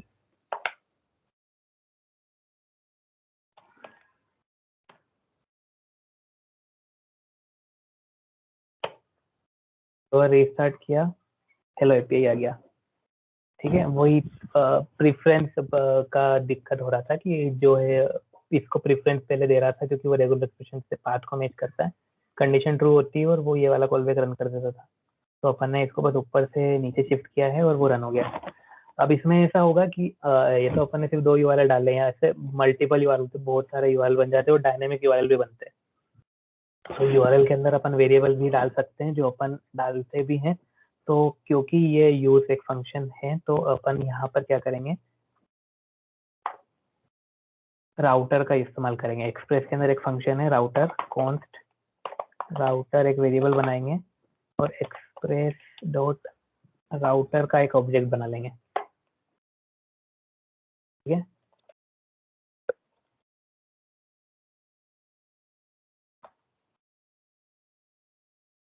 और अब मैं राउटर के अंदर वो डाल दूंगा, हम लोग पास कर देंगे राउटर को। अपन राउटर के अंदर वैल्यू सेट करेंगे राउटर डॉट गेट। अब इसके अंदर अपन डिफरेंट मेथड भी सेट कर सकते हैं कि अगर गेट वाली मेथड से कर कोई रिक्वेस्ट आती है इस वाली पारी पे तो क्या करना है, सेम वहीं पे वही कॉल बैक लेगा, एपीआई स्लैश यूजर। और अगर मैं चाहता हूँ कि इसके बाद भी कुछ ऐड करूँ तो मैं वापस से एक राउटर बना लूंगा जो कि इसके बाद के राउट को यूज करेगा। राउटर मतलब कि एक और वेरिएबल एक्सप्रेस राउटर वाला मेथड यूज करके उसका नाम डिफरेंट देंगे अपन, राउटर 1 जैसे कि CV राउटर 1, और डिफरेंट पाथ के लिए अपन वहां पे दूसरा राउटर यूज इस्तेमाल कर देंगे और फिर उस राउटर के लिए अपन मेथड लिख देंगे 1 डॉट गेट, या फिर पोस्ट मेथड में अगर अपनों को करना है तो पोस्ट गेट मेथड तो तुम्हें शायद पता होगा कि एक बहुत सारी वैसी मेथड होती है वैसे तो HTTP की, लेकिन HTTP में कुछ मेथड जो है वो मेजर है जो कि बहुत ज़्यादा ही फेमस है और हर जगह यूज होती है। पुट डिलीट पेज, ये 5 है जो कि बहुत ज़्यादा यूज होती है। और अगर इंटरव्यू में कभी पूछा HTTP मेथड कितनी होती तो ये अगर 5 बता दोगे तो चल जाएगा। होती है हालांकि बहुत सारी है पर यूज नहीं होती, यूज यही होती है। और जब भी हम लोग नॉर्मल रिक्वेस्ट करते हैं ब्राउजर से, अगर मैं किसी वेबसाइट पे, इस वाली वेबसाइट पे जब मैं रिक्वेस्ट कर रहा हूँ रिलोड करके, तो बाय डिफॉल्ट जो मेथड होती है वो गेट होती है। तो ये रिक्वेस्ट गेट मेथड के थ्रू ही सर्वर पे गई है MongoDB के। और अभी भी हम लोग अगर किसी ब्राउजर से रिक्वेस्ट कर रहे हैं तो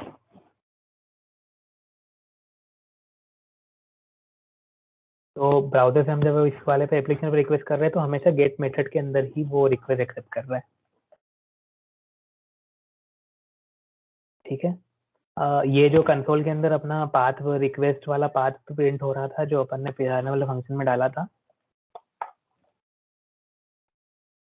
अब अपन अगर वापस से राउटिंग पे आते हैं कि /API /यूजर या /admin जो भी अपन ने अलग अलग रूट बनाए हैं उससे अगर फंक्शन चलता है, और अगर लेकिन हम लोगों के पास राउट तो बहुत सारे हो सकते हैं, बहुत सारे ना, और डायनेमिक भी होंगे तो अपन लोग मैनेज कैसे करेंगे। और जरूरी नहीं है कि अपन एक फाइल के अंदर इतने सारे राउटर के वेरिएबल बनाए, अपन एक अलग से एक फोल्डर भी बनाते हैं। एक्चुअली कंपनीज के अंदर जब बड़ा प्रोजेक्ट बनता है तो एक अलग से फोल्डर बनता है राउट नाम से, उसके अंदर हर एक राउट होता है जैसे कि यूजर राउट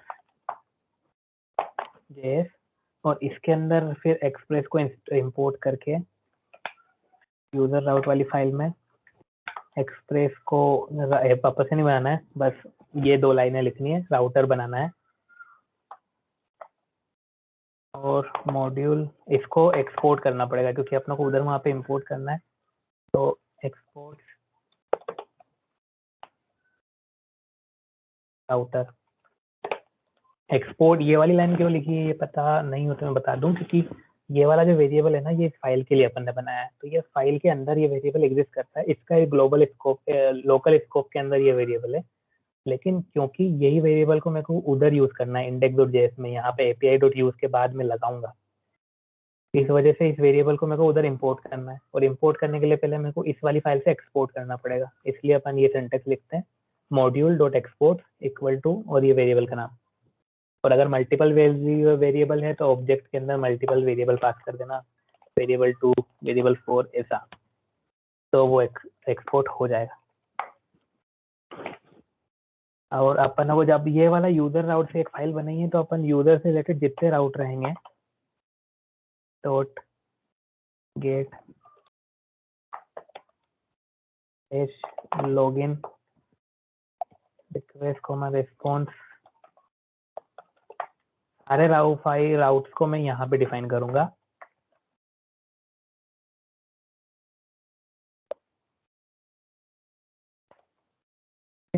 अगर स्टिल अगर यूजर, तो अभी अल्टीमेट फाइल पाथ जो अपना बनेगा वो ये होगा, इंपोर्ट करने के बाद यूजर राउट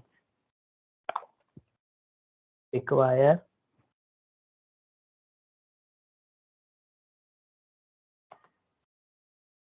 फोल्डर से यूजर राउट। ये फाइल को मैंने इंपोर्ट किया, यूजर राउट वेरिएबल मेरे पास आ जाएगा। उस वेरिएबल को मैं स्लैश यूजर के बाद अगर मेरे को ऐड करना है, मैं यहाँ पे ऐड कर दूंगा राउटर 1 की। स्टिल मेरे को अब जरूरत नहीं, क्योंकि बहुत ज्यादा वेरिएबल बन जाएंगे। अगर इंडस्ट्री लेवल प्रोजेक्ट बनाओगे तो एक फाइल के अंदर इतने सारे वेरिएबल बन जाएंगे कि हैंडल नहीं हो पाएंगे, इसलिए फाइल के अंदर अलग अलग में स्प्लिट कर देते हैं और इस तरीके से मैनेज करते हैं। ये इंडस्ट्री की प्रैक्टिस है जो कॉर्पोरेट्स में होता है। ठीक है, यूजर आपने बनाया, और इस यूजर को अगर मेरे को फाइल का पाथ मतलब एक्सेस करना है, स्लैश यूजर के बाद स्लैश लॉगिन एक मेथड होगा जो कि आएगा। अब मैं यहाँ पे कंसोल डॉट लॉग करता हूँ, you are in login of user, चीज को मैं रेस्पॉन्स भी कर देता हूँ, रेस्पॉन्स डॉट सेंड। तो बात बन रहा है फाइनली, जो मेरे को ब्राउजर से एक्सेप्ट करना है वो ये है स्लैश यूजर, फिर यूजर राउट में आऊंगा मैं क्योंकि ये लगा हुआ है, तो फिर अब आऊंगा स्लैश लॉगिन। ठीक है, तो अगर मैं यहाँ पे लिखता हूँ slash user slash login, dot लग गया वहाँ पे, इसको रिस्टार्ट करना पड़ेगा।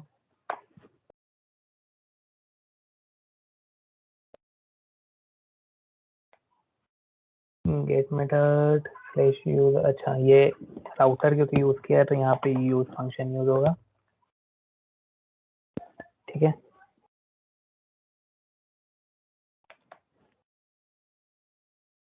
ये मैंने सर्वर रिस्टार्ट किया, और अब मैं अगर रन करता हूँ यूजर राउटर स्लैश यूजर राउट के अंदर भी गेट है स्लैश लॉगिन। हाँ,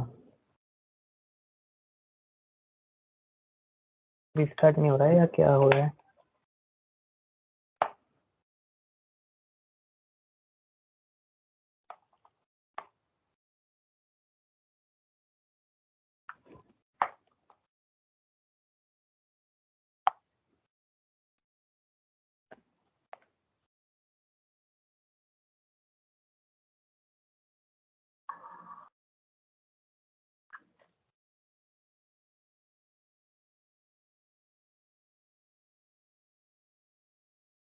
सब फाइन है।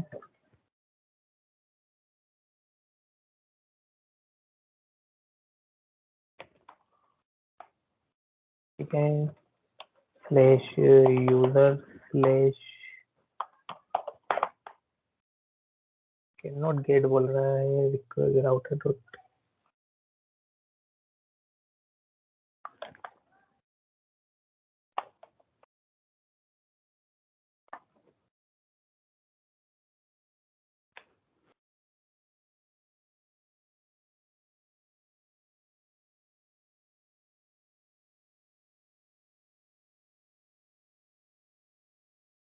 ओके। ठीक है, वेरिएबल का नाम का डिफरेंस हो गया था। यहाँ पे अगर राउटर इसका नाम दिया है ना, तो उधर भी फाइल का नाम में भी राउटर आएगा।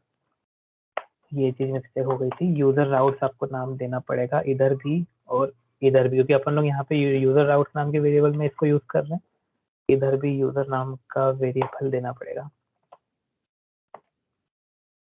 तभी वो इम्पोर्ट एक्सपोर्ट होगा, वरना वो एक्सपोर्ट नहीं हो पाएगा। तो अगर अब अपन रन करते हैं स्टार्ट करके, तो बिल्कुल चलेगा। अरे राउटर स्लैश यूजर और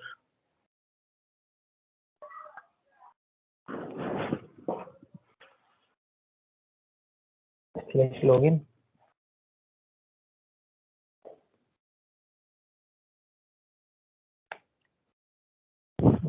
मेरे साथ तो कुछ और इश्यू भी हो रहा है इसके अंदर, वो अपन देखते हैं।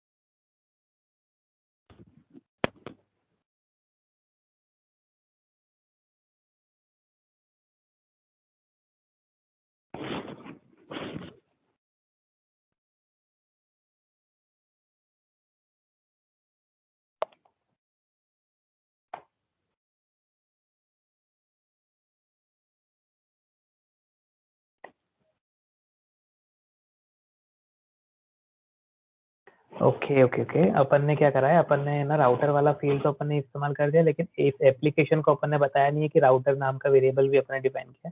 अपनों को ऐप डॉट यूज भी इस्तेमाल करना था, जो कि अपन ने पहले किया था, पर अपन ने उसको गलती से डिलीट कर दिया था।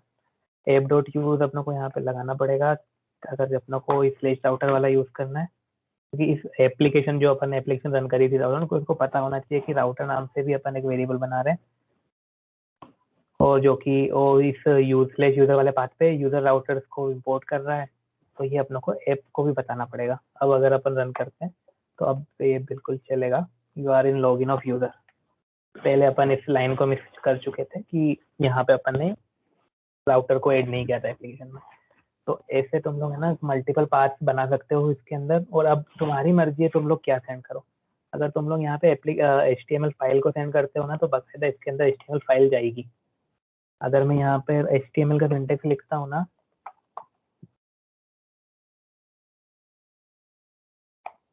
H1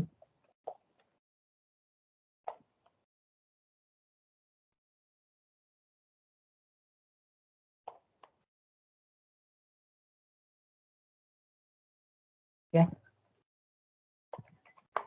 मैं रन करता हूँ ना, तो ये बाकायदा मेरे को हेलो वर्ल्ड यहाँ पे प्रिंट कर देगा, वो भी HTML वाली फाइल के सिंटेक्स के अंदर। अगर मैं यहीं पर अगर स्टाइल प्रॉपर्टी भी ऐड कर देता हूँ HTML वाली,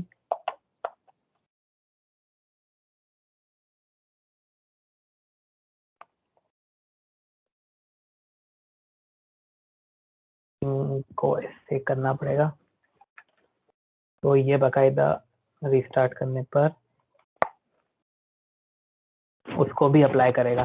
तो अब तुम्हारी मर्जी है कि तुम लोग इन फंक्शन के अंदर क्या भेजो, जो भी भेजोगे वैसा वो रिस्पॉन्स करेगा। अगर तुम लोग API बना रहे हो तो तुमको जेसन ऑब्जेक्ट भेजना पड़ेगा। जेसन तुम्हें पता ही होगा, की वैल्यू पेयर के अंदर डेटा डालना है। अभी अपन ने वहां बनाया था नेम,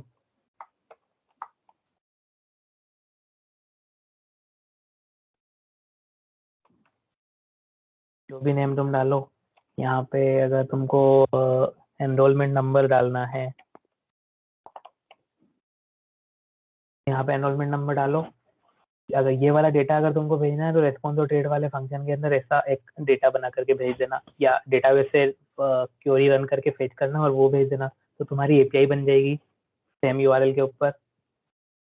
और अगर तुमको एप्लीकेशन बनानी है तो HTML फाइल भेज देना। ये तुम पे डिपेंड करता है क्या भेजोगे, ब्राउजर उसको एक्सेप्ट करके रेस्पॉन्ड कर लेगा उसके हिसाब से। तो अगर वेब एप्लीकेशन बनानी है तो एक्सप्रेस को इस तरीके से यूज कर लेना। खैर अभी अपन इतना डिटेल में नहीं जा रहे हैं कि और क्या करना है, अपन सीधा MongoDB पे आते हैं क्योंकि अपना आज का टॉपिक तो वही था। ठीक है, तो पहले तो अपन ने इसको एक्सप्रेस का एप्लीकेशन बना लिया नोट के अंदर। उसके बाद अपन ने मोंगोस वाली लाइब्रेरी को इंस्टॉल कर लिया है। मोंगो लाइब्रेरी को इंस्टॉल करने के बाद अपन ने डिफरेंट राउटर के भी बना लिए हैं, रूट भी बना लिए हैं, और अपन क्या कर रहे हैं, एक डेटाबेस के अंदर एक डेटा को इंसर्ट कर रहे हैं। डेटा का वैल्यू अगर अब मैं बोलूँ कि मेरे को URL से भेजना है, तो मेरे को मैं URL से भेजता हूँ, यूजर राउट्स के अंदर आता हूँ, मैं यहाँ पे ना इंसर्ट नाम से एक फंक्शन बनाता हूँ, URL बनाता हूँ।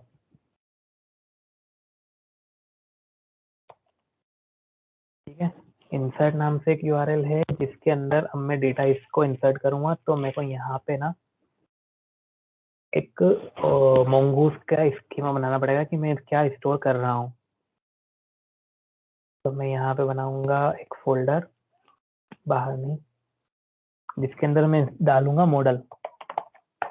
ठीक है,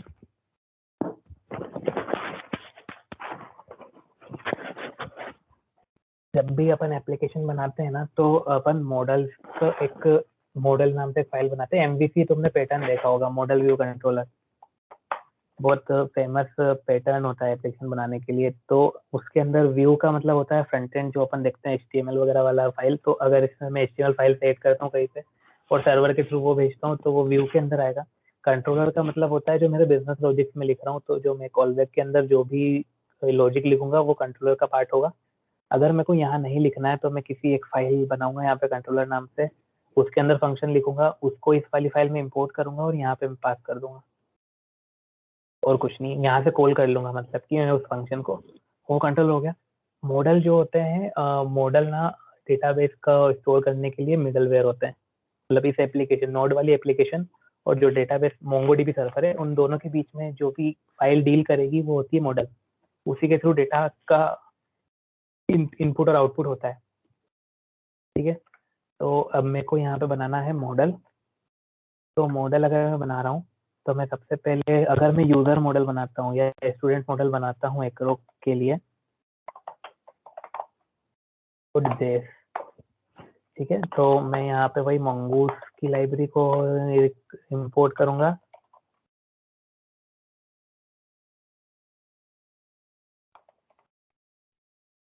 मैं एक सो कॉल्ड स्कीमा बना लूंगा। स्कीमा में से तुमको बोल रहा था, पहले मैं बना लेता हूँ, फिर उसको तुम्हें समझा दूंगा।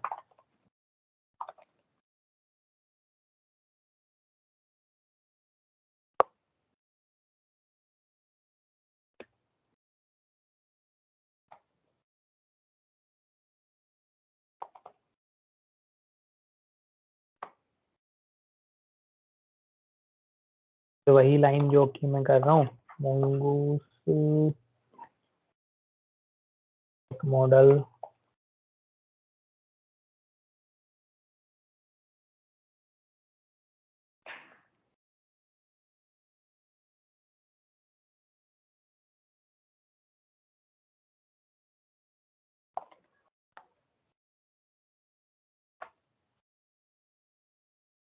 ठीक है।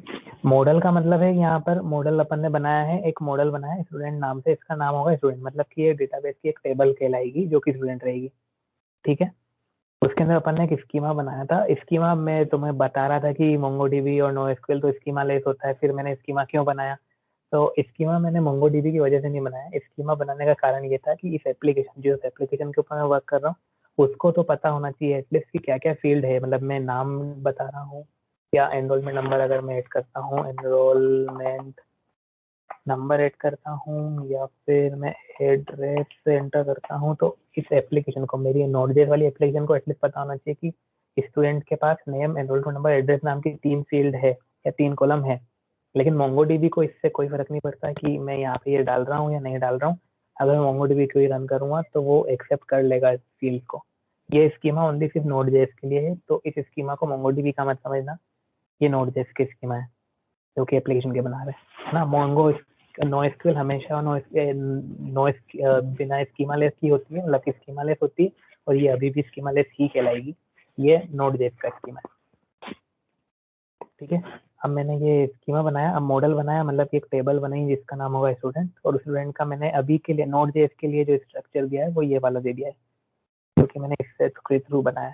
अब यहाँ पे अपन टाइप बताएंगे कि हमको क्या रखना है। हालांकि अभी भी मैं बोलूँ कि मोंगोडीबी को टाइप से कोई मतलब नहीं है, जो आप पास करोगे वो ले लेगा, लेकिन ये जो टाइप अपन दे रहे हैं वो इस नोट जेएस की एप्लीकेशन के लिए दे रहे हैं। टाइप अगर अपन चाहें तो इसका टाइप अपन अरे रख सकते हैं, तो अरे पास कर देना। अरे के अंदर बताना कि अरे की जो वैल्यूज रहेगी वो किस टाइप की रहेगी, स्ट्रिंग।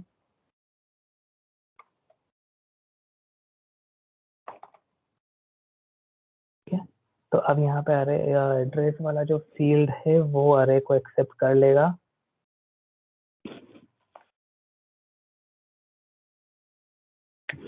सेम इससे पहले अपनों को मोंगोडीबी को कनेक्ट करना पड़ेगा यहाँ पर।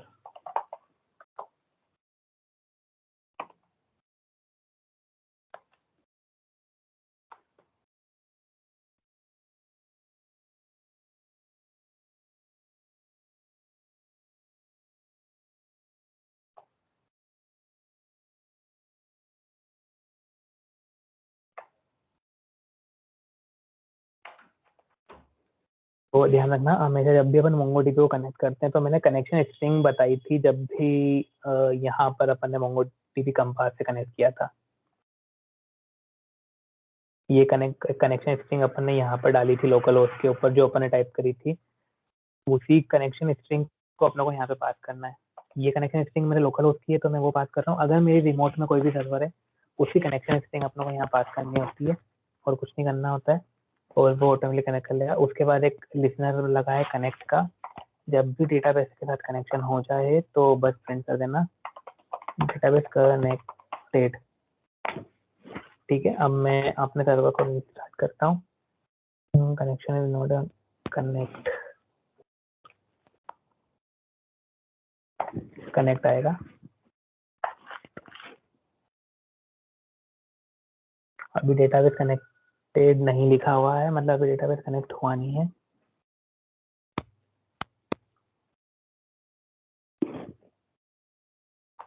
ये शायद इशू देगा इधर।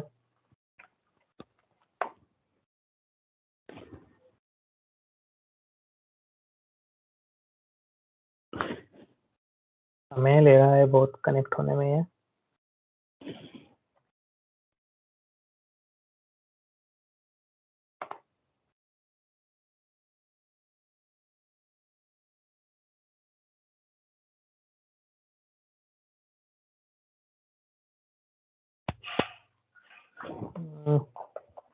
एक कॉल बैक अपन यहाँ पे भी ऐड कर देते हैं, अगर ये यहाँ से नहीं ले रहा है तो।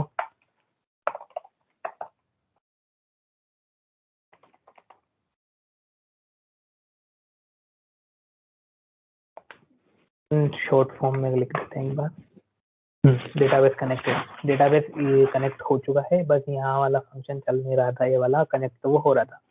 ठीक है, अब डेटाबेस कनेक्टेड अपने पास लिखा हुआ आ गया है, मतलब कि अपना जो लोकल होस्ट वाला डेटाबेस है वो इस एप्लीकेशन के साथ, जो नोड एलएस की एप्लीकेशन है उसके साथ कनेक्ट हो गया।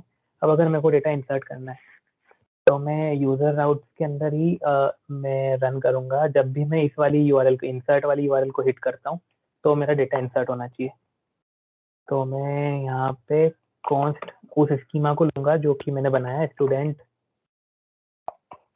मॉडल बोलूंगा उसको मैं।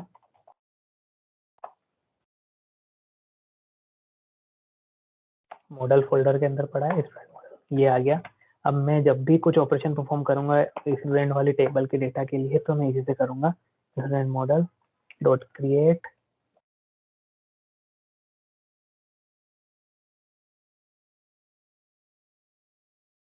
जो कि मैंने उधर डाला था। नेम में डालता हूँ अगर कुछ भी या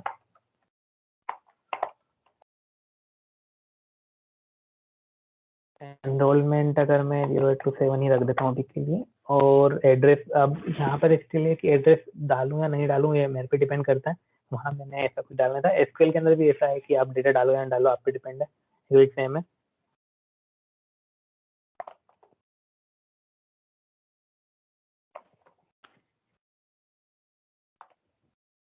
और अब मैं रिस्पॉन्स के अंदर यहाँ पे सेंड कर देता हूँ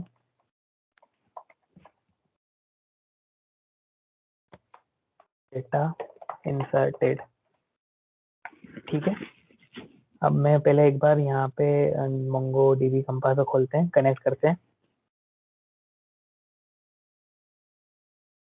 ठीक है, टेबल डेटाबेस का नाम अभी अपन ने कुछ नहीं दिया, यहाँ पर आज नाम नहीं दिया, तो अपन GDSC डेटाबेस का नाम दिया, GDSC।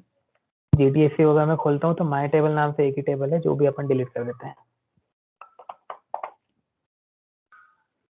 ठीक है, अभी ना डेटाबेस है इसके अंदर, लोड भी कर लिया, ना टेबल है। अब अपन क्वेरी को रन करेंगे, कुछ इश्यू आया, अभी को आया, स्पेलिंग मिस्टेक हो गई है इसके अंदर।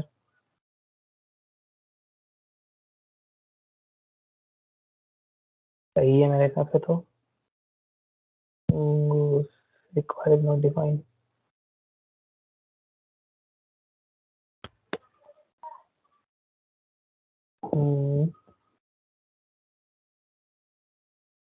हाँ, ये इस वाली टेबल, इस वाली फाइल के अंदर स्पेलिंग मिस्टेक हो गई है। ठीक है, ये रन हुआ, इसके ऊपर चल रहा है। अब मेरा जो URL था जिसमें मैंने फंक्शन बना रखा है वो है /insert /user/insert। तो अगर मैं उसको हिट करता हूँ, डेटा इंसर्टेड यहाँ पे इसने प्रिंट कर दिया, क्योंकि मैंने रेस्पॉन्स डॉट सेंड में डेटा इंसर्टेड लिखा था। उसके पहले ये वाला फंक्शन लिखा हुआ था डॉट क्रिएट वाला स्टूडेंट मॉडल के अंदर, तो क्रिएट हो गया होगा। अब मैं अगर मोंगोडीबी कंपास पे देखता हूँ तो ऑटोमेटिकली ये डेटाबेस आ गया, जबकि मैंने इसको क्रिएट कमांड नहीं रन किया है। उस डेटाबेस के अंदर स्टूडेंट नाम की टेबल आ गई, इसका नाम अपन ने वहाँ दिया था, उसके अंदर नेम, एनरोलमेंट नंबर और एड्रेस आ गया। क्योंकि एड्रेस में कुछ वैल्यू नहीं थी तो ये एम्प्टी अरे है। अंडरस्कोर आईडी जो मैंने बोला था प्राइमरी की होती है बाय डिफॉल्ट मोंगोडीबी की, वो आ गई है, और ये ऐसे जेसन ऑब्जेक्ट में इस तरीके से दिख रही है। अब मैं चाहता हूँ कि ये जो नाम है ना, मैंने तो अभी नाम टाइप कर दिया था, लेकिन मैं चाहता हूँ कि यूजर का इनपुट रहे नाम के अंदर। अगर मैं जो यहाँ पे पास करूँ ना नाम, तो वो हो जाए। तो मैं कुछ नहीं करूँगा, ये एक्सप्रेस जैसा कॉन्सेप्ट है डायनेमिक URL का। जब यहाँ पे अपन URL लिखेंगे तो यहाँ पे अपन कोलन लगा देंगे, कोलन के बाद अपन वेरिएबल का नाम देंगे। कोलन वेरिएबल का नाम मैं लग देता हूँ स्टूडेंट नेम, कुछ भी लिख सकता हूँ, है ना। तो यहाँ स्लेश के बाद आएगा ये स्लेश, और स्लेश के बाद जो भी फील्ड आएगी उसको स्टूडेंट नाम नेम वाले वेरिएबल में ये ऑटोमेटिकली डाल देगा। मेरे को यहाँ पे शेलजा की जगह पे कुछ नहीं करना है, क्या आएगा, रिक्वेस्ट डॉट पैरामीटर्स, पैराम्स की फुल फॉर्म होती है parameters, params dot student name इसलिए क्योंकि यहाँ पे जो नेम था वही पैराम्स के बाद आएगा। ठीक है, और ऐसे ही मैं एक और अगर वेरिएबल बनाऊं एनरोल नाम से, तो मेरे को यहाँ पे भी यही करना रहेगा, एनरोलमेंट नेम की जगह पे request dot params dot enrol यहाँ पे मैं डाल दूंगा। ठीक है, अगर मैं यहाँ पे डेटा को अब रीरन करता हूँ, और अब मेरे को यहाँ पे इंसर्ट के बाद जो भी डेटा इंसर्ट करना है वो वैल्यू डालूंगा मैं। सपोज करते हैं अगर अपन शुभ डाल रहे हैं और एनरोलमेंट नंबर डालते हैं 0107 और अगर मैं इसको एंटर करता हूँ और ये रन होती है, तो डेटाबेस के अंदर मेरे को एग्जैक्टली सेम वाले डॉक्यूमेंट दिख जाएंगे, शुभ 0117।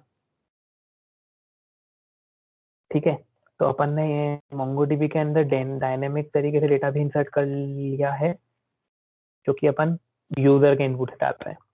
अगर वहीं पर मेरे को अगर शो डेटा करना है, जो कि एपीआई करती है, एपीआई कर का वर्क जो होता है वो होता है कि डेटाबेस से डेटा रीड करना जो भी रिक्वायर्ड है, और यूजर तक, जिस भी यूजर ने या क्लाइंट ने रिक्वेस्ट करी उस तक पहुंचाना।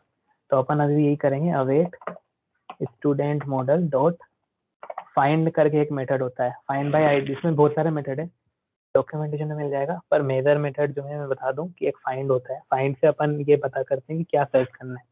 फाइंड बाय आईडी होता है, अगर किसी एक यूनिक डॉक्यूमेंट को आईडी अगर आपको पता है तो आईडी से फाइंड करना है, तो आईडी होता है।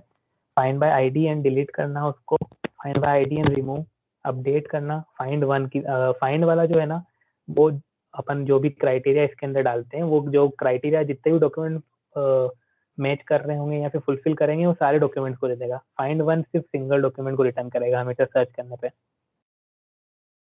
मेथड थे और भी बहुत सारे मेथड, जैसे क्रिएट वाला मेथड जो बनाया था वो अपन ने इसलिए बनाया था कि एक नया डॉक्यूमेंट क्रिएट हो जाए। तो अब मैं यहाँ पे फाइंड लगाता हूँ। फाइंड के अंदर यहाँ पे अपनों को एक मैचिंग डॉक्यूमेंट देना होता है कि मैं बोलता हूँ कि जिन जिन स्टूडेंट्स का एनरोलमेंट नंबर 0827 है, 0827 वो वाले स्टूडेंट्स को फाइंड कर दे। तो ये रिटर्न करेगा फाइंड इस स्टूडेंट्स वेरिएबल के अंदर, और मैं रिस्पॉन्स डॉट सेंड स्टूडेंट्स कर दूंगा। तो जब भी मैं शो वाली एपीआई को हिट करूंगा ना, तो जिस भी यूजर का एनरोलमेंट नंबर 0827 होगा ये उसको रिटर्न करेगा।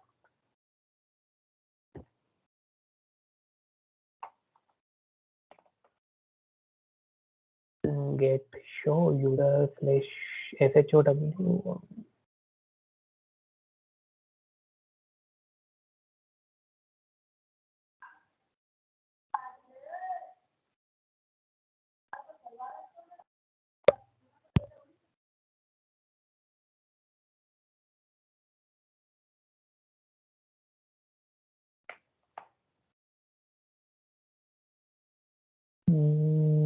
mongoose recon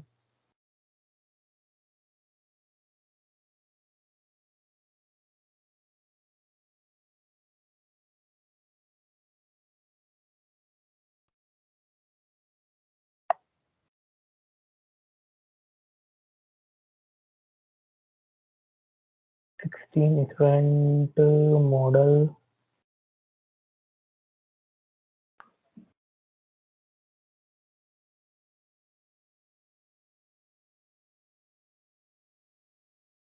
okay.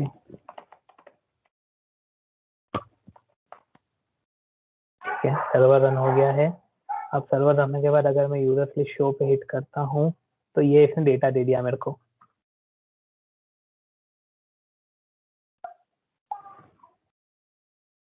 क्योंकि एनरोल नाम का पूरा फोल्डर था, इसने दोनों डेटा दिया मेरे को, शुभ का भी दिया है और शैलजा का भी दिया, क्योंकि एनरोल नाम से कोई की नहीं थी दोनों डॉक्यूमेंट के अंदर। एनरोल नाम से कोई की नहीं, एनरोलमेंट नाम से की है, तो दोनों के अंदर नहीं मिली है, इसके लिए उसने दोनों दे दिया। अगर मैं एनरोलमेंट को पर्टिकुलरली डाल देता हूँ कोड के अंदर और एक बार इसको रीरन करवाता हूँ, तो उसने सिर्फ शैलजा का डेटा दिया क्योंकि उसके पास 0827 है। अगर मेरे को शुभ का चाहिए जिसका एनरोलमेंट नंबर 0117 है, 0117, तो मैं अगर ये रन करता हूँ तो मुझे शुभ का डेटा मिल जाएगा। और अगर मेरे को सारा डेटा चाहिए तो मैं इसके अंदर कुछ पास नहीं करूंगा, या अगर पास करनी है तो एक एम्प्टी ऑब्जेक्ट को मैं पास करूंगा, क्योंकि एम्प्टी ऑब्जेक्ट किसी भी ऑब्जेक्ट के साथ मैच नहीं हो रहा है, इसलिए वो सारे मैच करके दे देगा। ठीक है, और अगर मैं रन करता हूँ, अब ये जो है ये एपीआई की तरफ वर्क कर रहा है यहाँ पर अपने साथ, लेकिन ये जो है क्या बोल सकते हैं, इसको डेकोरेटेड फॉर्मेट में नहीं आ रहा है। इसके लिए अगर अपने को जब भी जेसन डेटा भेजना होता है तो एक अलग ही फंक्शन है, जेसन नाम से अपन ये वाला डेटा में फंक्शन यूज करेंगे।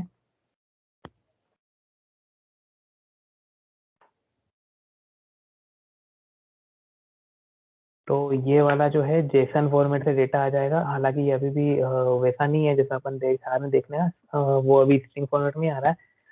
अगर ये डेटा जो है जो भी मोबाइल एप्लीकेशन वाला एप्लीकेशन है या फिर वेब एप्लीकेशन है या कोई सी भी एप्लीकेशन है वो इसको यूज कर सकती है, और इस यूआरएल को जो अपन ने यूआरएल यहाँ बनी है ना, इसको ऐसे एपीआई यूआरएल यूज कर सकती है। अब अपनों को मोंगोडीबी के अंदर अपन ने इंसर्शन देखा, सिलेक्ट करना देखा है। अपन सिर्फ अपडेट अगर करना चाहें तो अपन यहाँ पे एक अपडेट नाम से एक फंक्शन और या फाइल यूआरएल और बना सकते हैं, स्लैश अपडेट।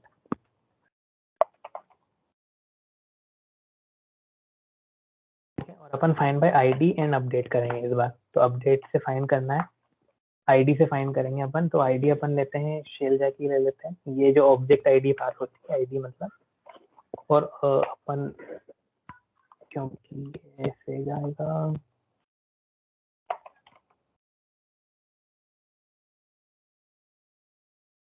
const mongoose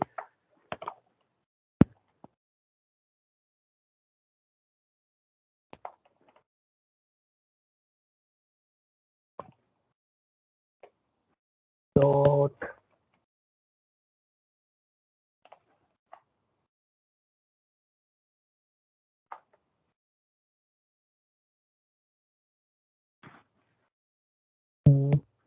अगर मैं उस शेलजा का नाम चेंज करके मैं कुछ भी रखता हूँ, अगर शेलजा का, क्योंकि अभी सरनेम नहीं था, तो मैं शेलजा का अगर सरनेम ऐड करता हूँ उसके अंदर, नेम के अंदर, इसी एनरोलमेंट नंबर पे मेरे को सरनेम ऐड करना है, नाम जो है उसका सरनेम ऐड करना है। और मैं इस तरीके से कोई लिखता हूँ, और यहाँ पे लिखता हूँ स्टूडेंट अपडेटेड।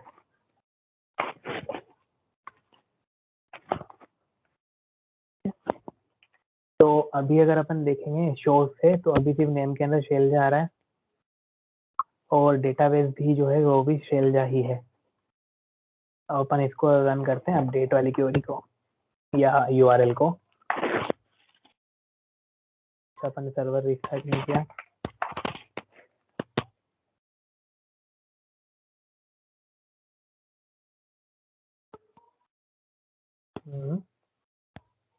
अच्छा, लोकल होस्ट चल नहीं रहा था, कुछ इशू आया। अभी टेस्ट मॉडल नथिंग डाला ना।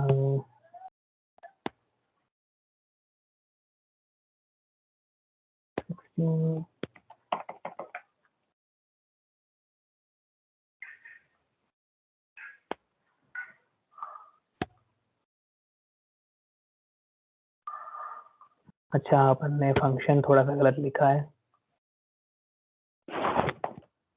ऑब्जेक्ट आईडी आएगा यहाँ पे, अपना को टाइप कास्ट करना पड़ेगा, क्योंकि उसका टाइप जो है डेटा पे वो वहाँ पे ऑब्जेक्ट आईडी है, और अपन यहाँ पे स्ट्रिंग पास करेंगे तो मैच नहीं करेगा, इसलिए ऑब्जेक्ट आईडी में टाइप कास्ट करना था। मैंने सिर्फ 3 तक लिख दिया, मेरे को ये भी लिखना था। और अब मैं इसको रन करता हूँ, और अब मैं अगर अपडेट करता हूँ, अभी भी कुछ इशू दिया है इसने।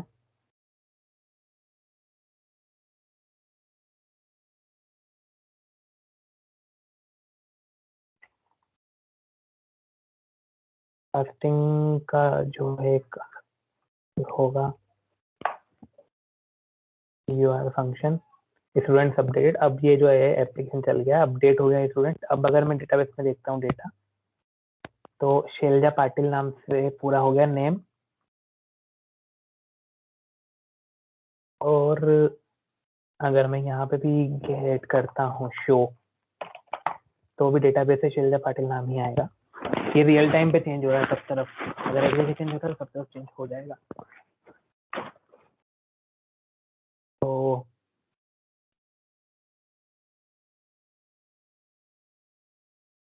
खैर, ये अपना इंस्टॉलेशन भी हो गया, डेटाबेस क्रिएशन भी बता दिया मैंने, और रिट्रीविंग डेटा भी बता दिया तुम लोगों को। और अगर कोई क्वेश्चन हो तुम लोग पूछ सकते हो। And thanks for your attention.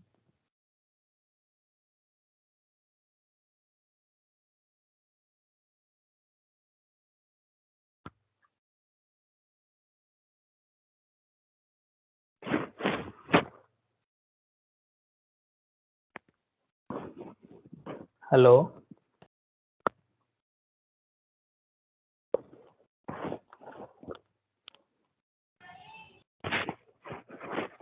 Now it's time for Q&A session. You can ask any questions or doubts regarding all the topics that Sir has covered today. And you can ask your doubts through the chat.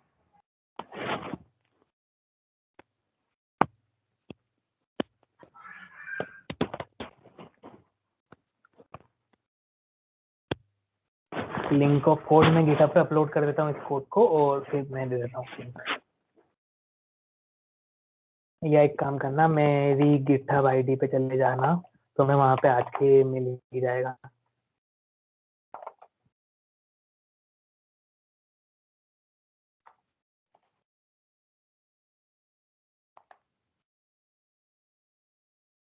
ठीक है, ये GitHub ID रहेगी github.com/केशव सुमन डालना, तुम्हें यहाँ मिल जाएगी। Repository में देखना, मैं अभी थोड़ी देर बाद एक ऐड कर दूंगा। वैसे ये मेरे पर्सनल कोड वाले रिपोजिटरी है, तो लेकिन तुम्हें मैं यहाँ पे एक GDSCI सेशन करके एक रिपोजिटरी क्रिएट कर दूंगा, उसके अंदर तुम्हें कोड मिल जाएगा।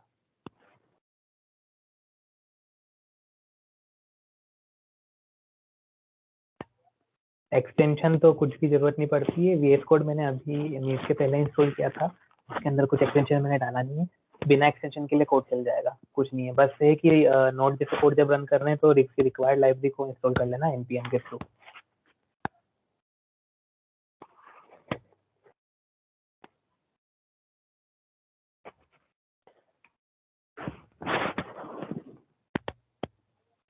लिंक्डइन आईडी, लिंक्डइन भी तुम लोग अगर केशव सुमन सर्च करोगे लिंक्डइन पे तो मैं मिल जाऊंगा।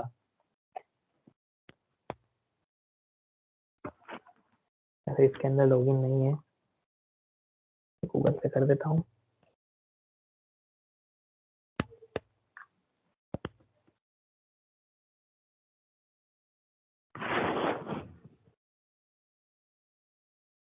ठीक है, तुम्हें यहाँ पे मिल ही जाएगी।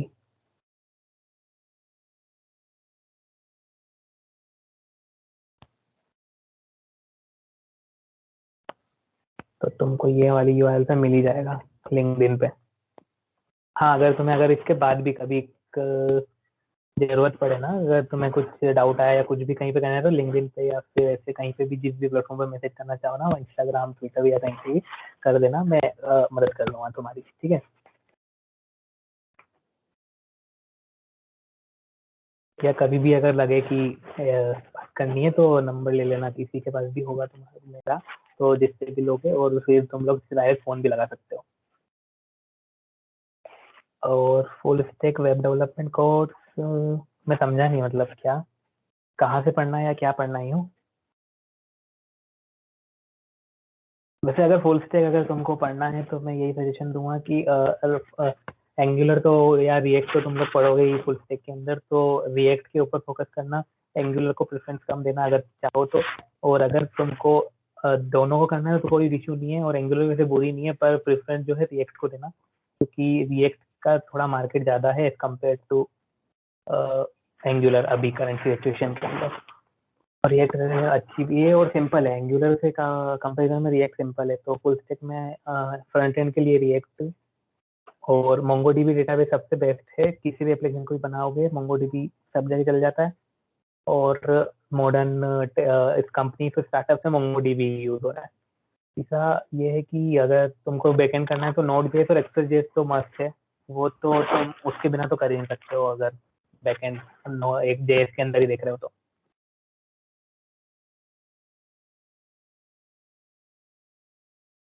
और full stack web development course कहाँ से पढ़ना, ये तो तुम लोग देख सकते हो, कहीं से भी पढ़ सकते हो जहाँ का तुम्हें अच्छा लगे। बाकी अगर फ्री में देखना है तो यूट्यूब के ऊपर जो है कोर्सेज फ्री में मिल जाएंगे, डिपेंड्स ऑन टेक्नोलॉजी।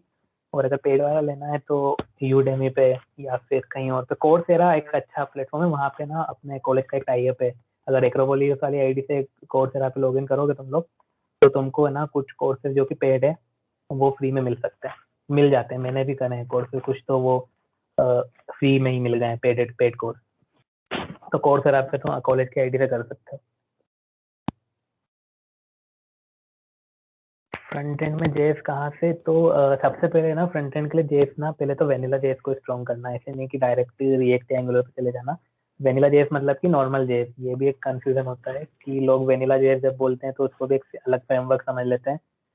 लेकिन वेनिला जेएस मतलब कि नॉर्मल जेएस जो अपन यूज करते हैं, W3 स्कूल पे जो वो पढ़ाता है वो वेनिला जेएस ही है।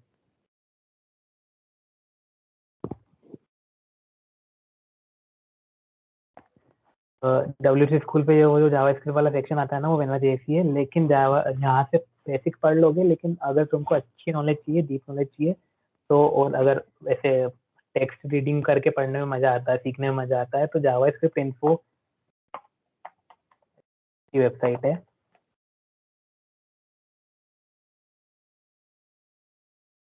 ये वाली वेबसाइट सबसे बेस्ट है अगर किसी भी चीज के लिए। इसके अंदर सारे टॉपिक कवर करे हैं, पहले बेसिक लैंग्वेज के फंडामेंटल से, फिर ब्राउजर पे जो चलती है, मतलब रिएक्ट और एंगुलर को देखते हुए जो उन्होंने ब्राउजर पे चीजें बनाई है, डॉक्यूमेंट, इवेंट, डोम मॉडल क्या होते हैं, ये सब, उसका सेक्शन अलग है। और उसके बाद अगर तुमको चाहिए कि एडिशनल आर्टिकल जो भी मतलब वैसे तो नॉर्मल काम नहीं आते हैं, लेकिन फिर भी पता होने चाहिए इंटरव्यू परस्पेक्टिव से, या बहुत कम जगह पे कर लगते हैं, अप्लाई होते हैं ये चीजें, तो उसके लिए भी एक अलग सेक्शन है। तो जावास्क्रिप्ट इन्फो सबसे बेस्ट वेबसाइट है अगर ऐसे पढ़ना है तो। और हाँ, यूट्यूब चैनल अगर तुमको चाहिए ना, तो एक अक्षय सैनी, हाँ यूट्यूब पे मैं बता देता हूँ, अक्षय सैनी,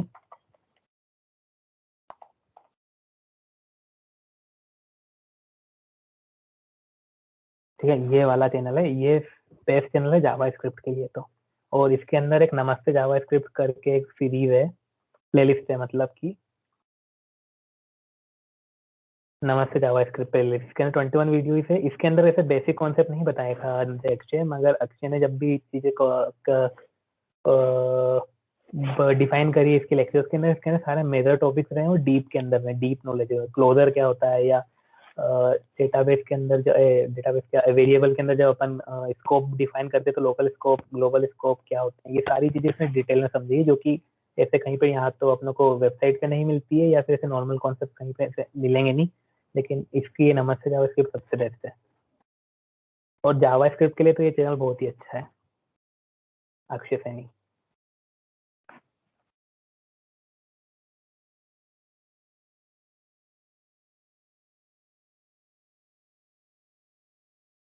ओके, और कुछ अगर डाउट हो तो फिर भी अभी पूछ सकते हो, या फिर बाद में भी कभी आए तो मैसेज कर देना।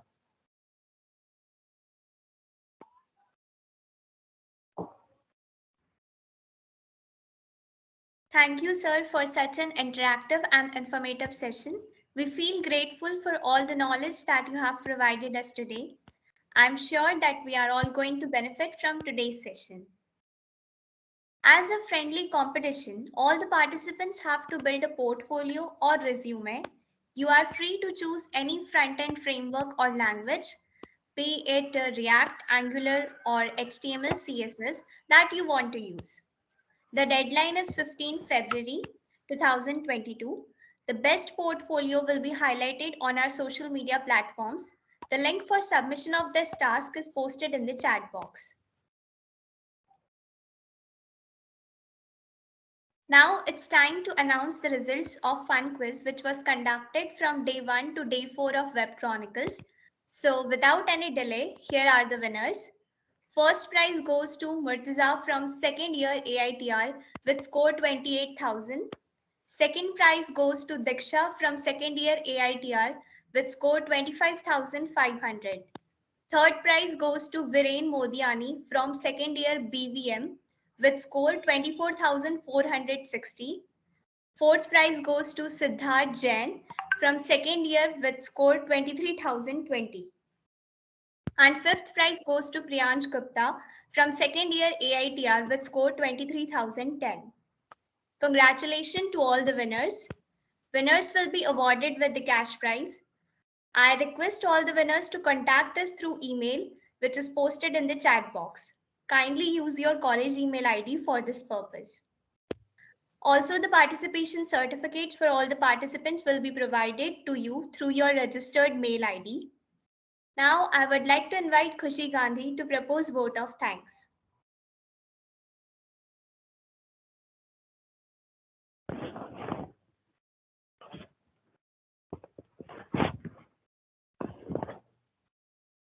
A pleasant evening to everyone present here.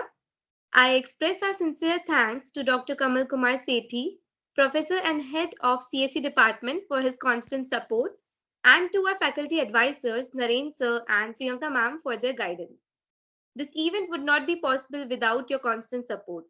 Also, I would like to thank our collaborators for the event, GDSE BVM, GDSE SWV, and GDSE SRC ASW. We appreciate your presence and interactive participation in Web Chronicles. Thank you to all the GDSE core team members for making Web Chronicles possible. Last but not least, thanks to all the audience members for being here today. It will be a pleasure to meet you all again in the future. Thank you.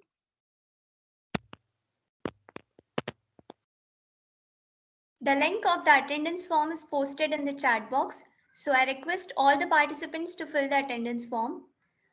You can access the links to our social media platforms through the links posted in the chat box, and you all can join our community on Discord and other social media platforms to get updates about events and workshops and interact with our GDSC team. Thank you and have a nice day.